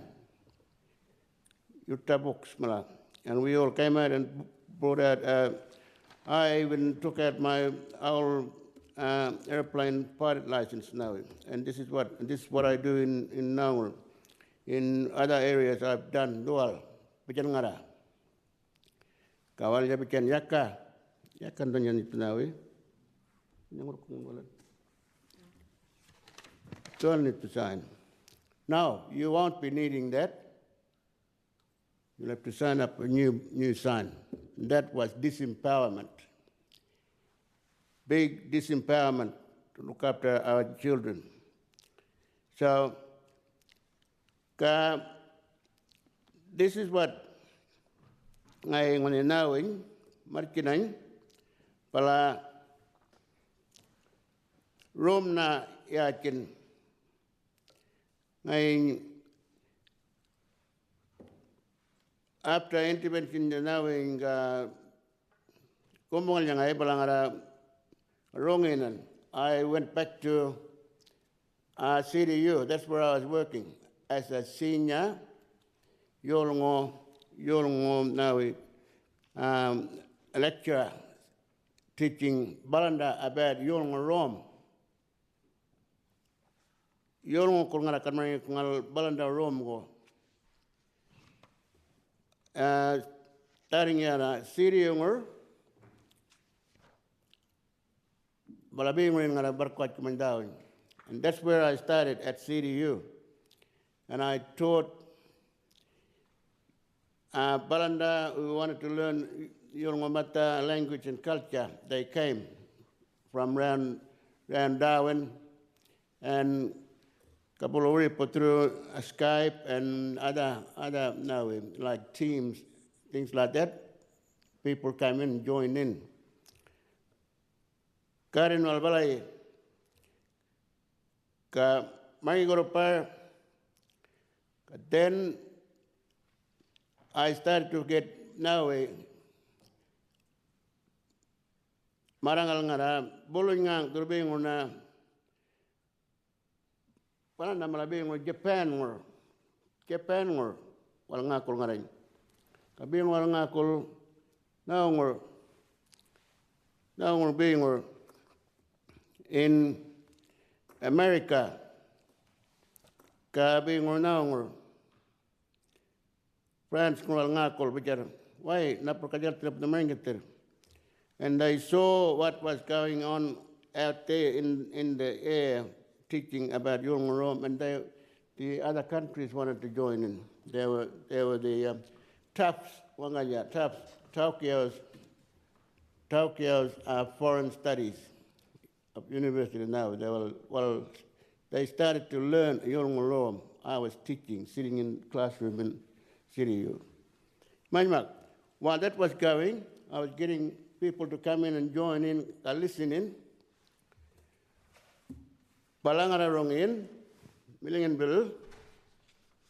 Palangara rongin, millingen bill. Balana mangara jamar kuling kawan riwayat kurnamala tumbal nal. I had to go back to Millingimbi to go and attend a funeral and things. And then I looked around. There were kids just talking back, swearing back at children. Parents running around wild children. And I said, why? This is children that is never like this. They always respect families, Mala. What is wrong here? I got to drop everything back at the CDU, send out someone over there, then I'll come over and fix this problem with children. And that's how I started to realize there was something wrong with children. Manmak, pala kami jangara jaman, kung kaya gal studying na pala yup to nangara, piyang mga CDU I had to pull out and resign from CDU and started working with senior elders mala.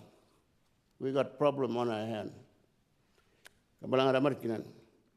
Ka Doan jamalangoni, jamar kuli that tiang balangangut tana indin malabilin leamira. These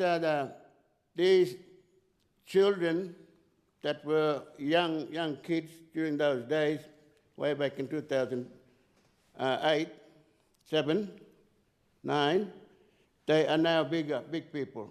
And this is what is happening in crime. This is my experience. This is what is our experience we saw in the communities. This is the children of the intervention. This is the children of the intervention. Yolngorom is never like that. Yo, yan nga na dole naman na kangal, tao, kangayin, baladia king, lemur to, rabang ijama, marga, na pertukan jarungan ram, kanuma tukan jar, kanuma langgal nama jama, kal piurnim to rabang nama, nama doal, na ngay, na doal. So, if we stand together here in the chamber, out there in communities, on issues like this, or what's happening at the communities, let's work together. Let's work together.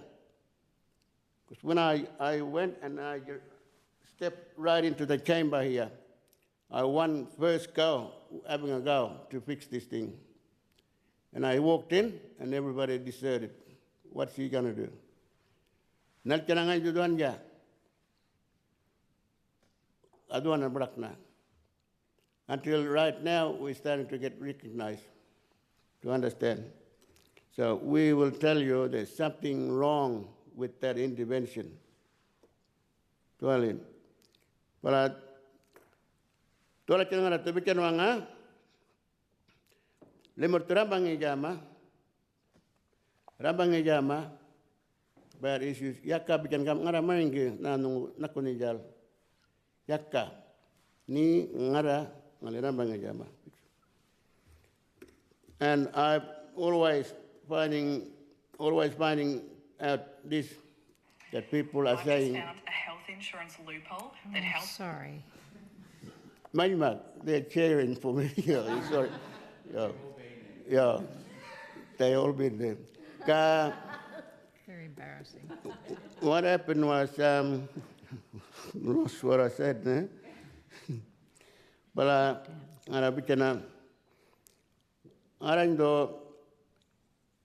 we walked in, we made up a group now, elders, leaders, and then we grew up elders and leaders to try and talk to, and that's the time when Labour took over from CLP of the intervention, and then became the stronger futures that they come up with. That's when we were having problem with people taking wangamala. Kau rol na prungar pom druanga, kau ur, tapi cara na pertujuan mudan mulang. Kau bicara. So they said, we're gonna smash these houses now, our houses, with 5 to 4, 5, even 6 rooms, and make a good living house for you. Better housing for safety, children. You know what? They only replaced them with 3-bedroom houses. And that's how it became overcrowded. So that's what's happened. So I kept coming and I walked into the chamber. There is something wrong. Listen to me. Nobody wanted to listen to me. I always spoke to people on the other side, and they said, Labour then, I'm talking about both Labour and CLP, both here and in federal. So, they said, we got problem. I know what is the problem. I'm being sent by my leaders and elders to come and tell the parliament here. And they always said, yaka, manmak, na pertujama. And they said, yeah, but we think we know what's best for you. We got it under control. But I was the one sent by my elders to work with the government in here. Apalanya. So dually now. So ngarakadiaki wangan. This is what I'm asking for further. If we work together, we will fix things and create a pathway and make a better community with now dually. Now we got a big crime out of our hand. Now we're looking for naukun, diakun, limurkanga. It's the IJA, Aboriginal Justice Agreement, Tiangan Bala. Aboriginal Justice Agreement, Cakadaran, Tiangan Bala, Karambangin, Margaturim, Rambangin Jama, Ramanganing, Mananguira, Kinto, Yundomo, Kawana Baranga. So they're there already now. This is the one that's trying to control all the young who's making crime, doing a lot of crime, breaking in and this, that. And I keep on saying, let's look at the underlying issue. Let's look at the underlying issue.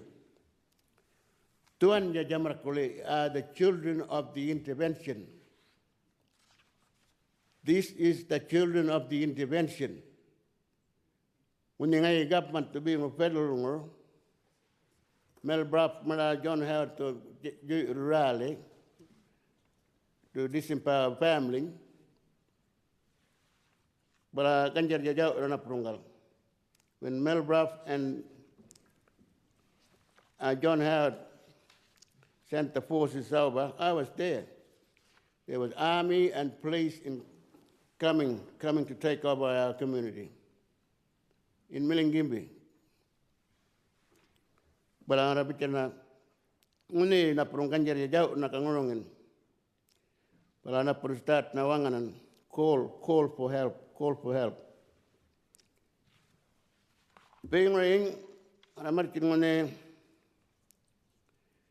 naul na di panang ramarkin raling.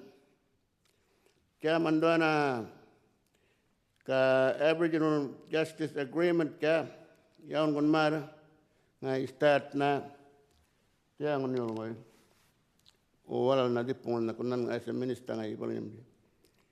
So just recently about the crime and stuff, you all wanted to create a pathway for the Aboriginal Justice and Agreement. Minister Uibo, no, sorry. Yo, Chansey, now he came and fixed up all that now. Started agreement, working na rambangin, but it never got kicked out. Now what was going to go on the air and get started? Ka diangon balangara kana manakon yang gagal kuna these community mala they are waiting kalkun ganguna ka ngarain bicara ngarato bolong opan there's a new government Yutan government CLP ada yang bala ngarato wanga macibolo ka ngara kakatu ja numangara ko yurangan na kung gaya na ngakon na ngaran mo bukur pa na. So I came back here and this is a new government now and I will try and will approach them about Aboriginal Youth Justice Agreement. Justice Agreement. And this is what's happened today, Diangbala. It started. It's an agreement there now. They were trying to get it off, running. Time ran out, but Diangbala ngarakabicano ngagam Minister dole ka CLP nawe lemru yolakom lemru kangatinya mandadar paman lemru jama mriaman. So this time I've come to approach you, and I've been given a support by CLP, and we will be working on Aboriginal Justice Agreement to try and fix the problems with crime and break-ins and everything what's going on in the communities and in Darwin right now. So, and I will thank you for that now.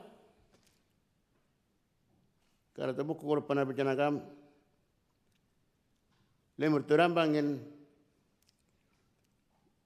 tadar maman yan yakan yan ngako yorang kabay nganja kanjar meriangon nganya ngaito yuruna resource na ulanan malamit matnya mangka tadar mangon lemur tudar maman kanjar mangalim tu nyumukulin nyuman tanjamari na maka na kaja majamar kuli kayor ngi mala jail ngi kagare mala kagare darwa.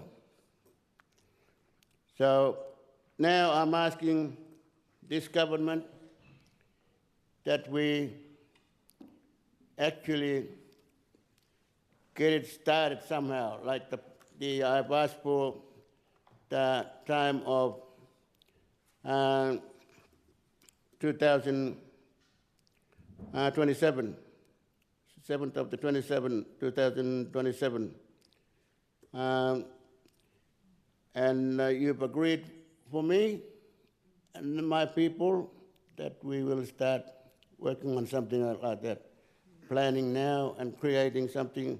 By then we want to see this off and running. So,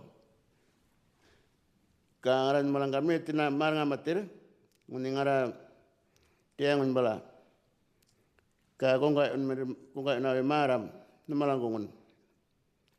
Yorong nan margalim beto chairman kongkai una. So I will stand and we will stand together. We can work together. Let's be together, work together. You ask me what you want, what you got to provide, and I will. So, ya pujan, kabalang arat namalang kongkai un. So government ko diang balang arat namalang bitkan. I really support ngaran nama, kamar ngamanap ngaran malang. And I want to say thank you for supporting my motion today, this morning, to the government.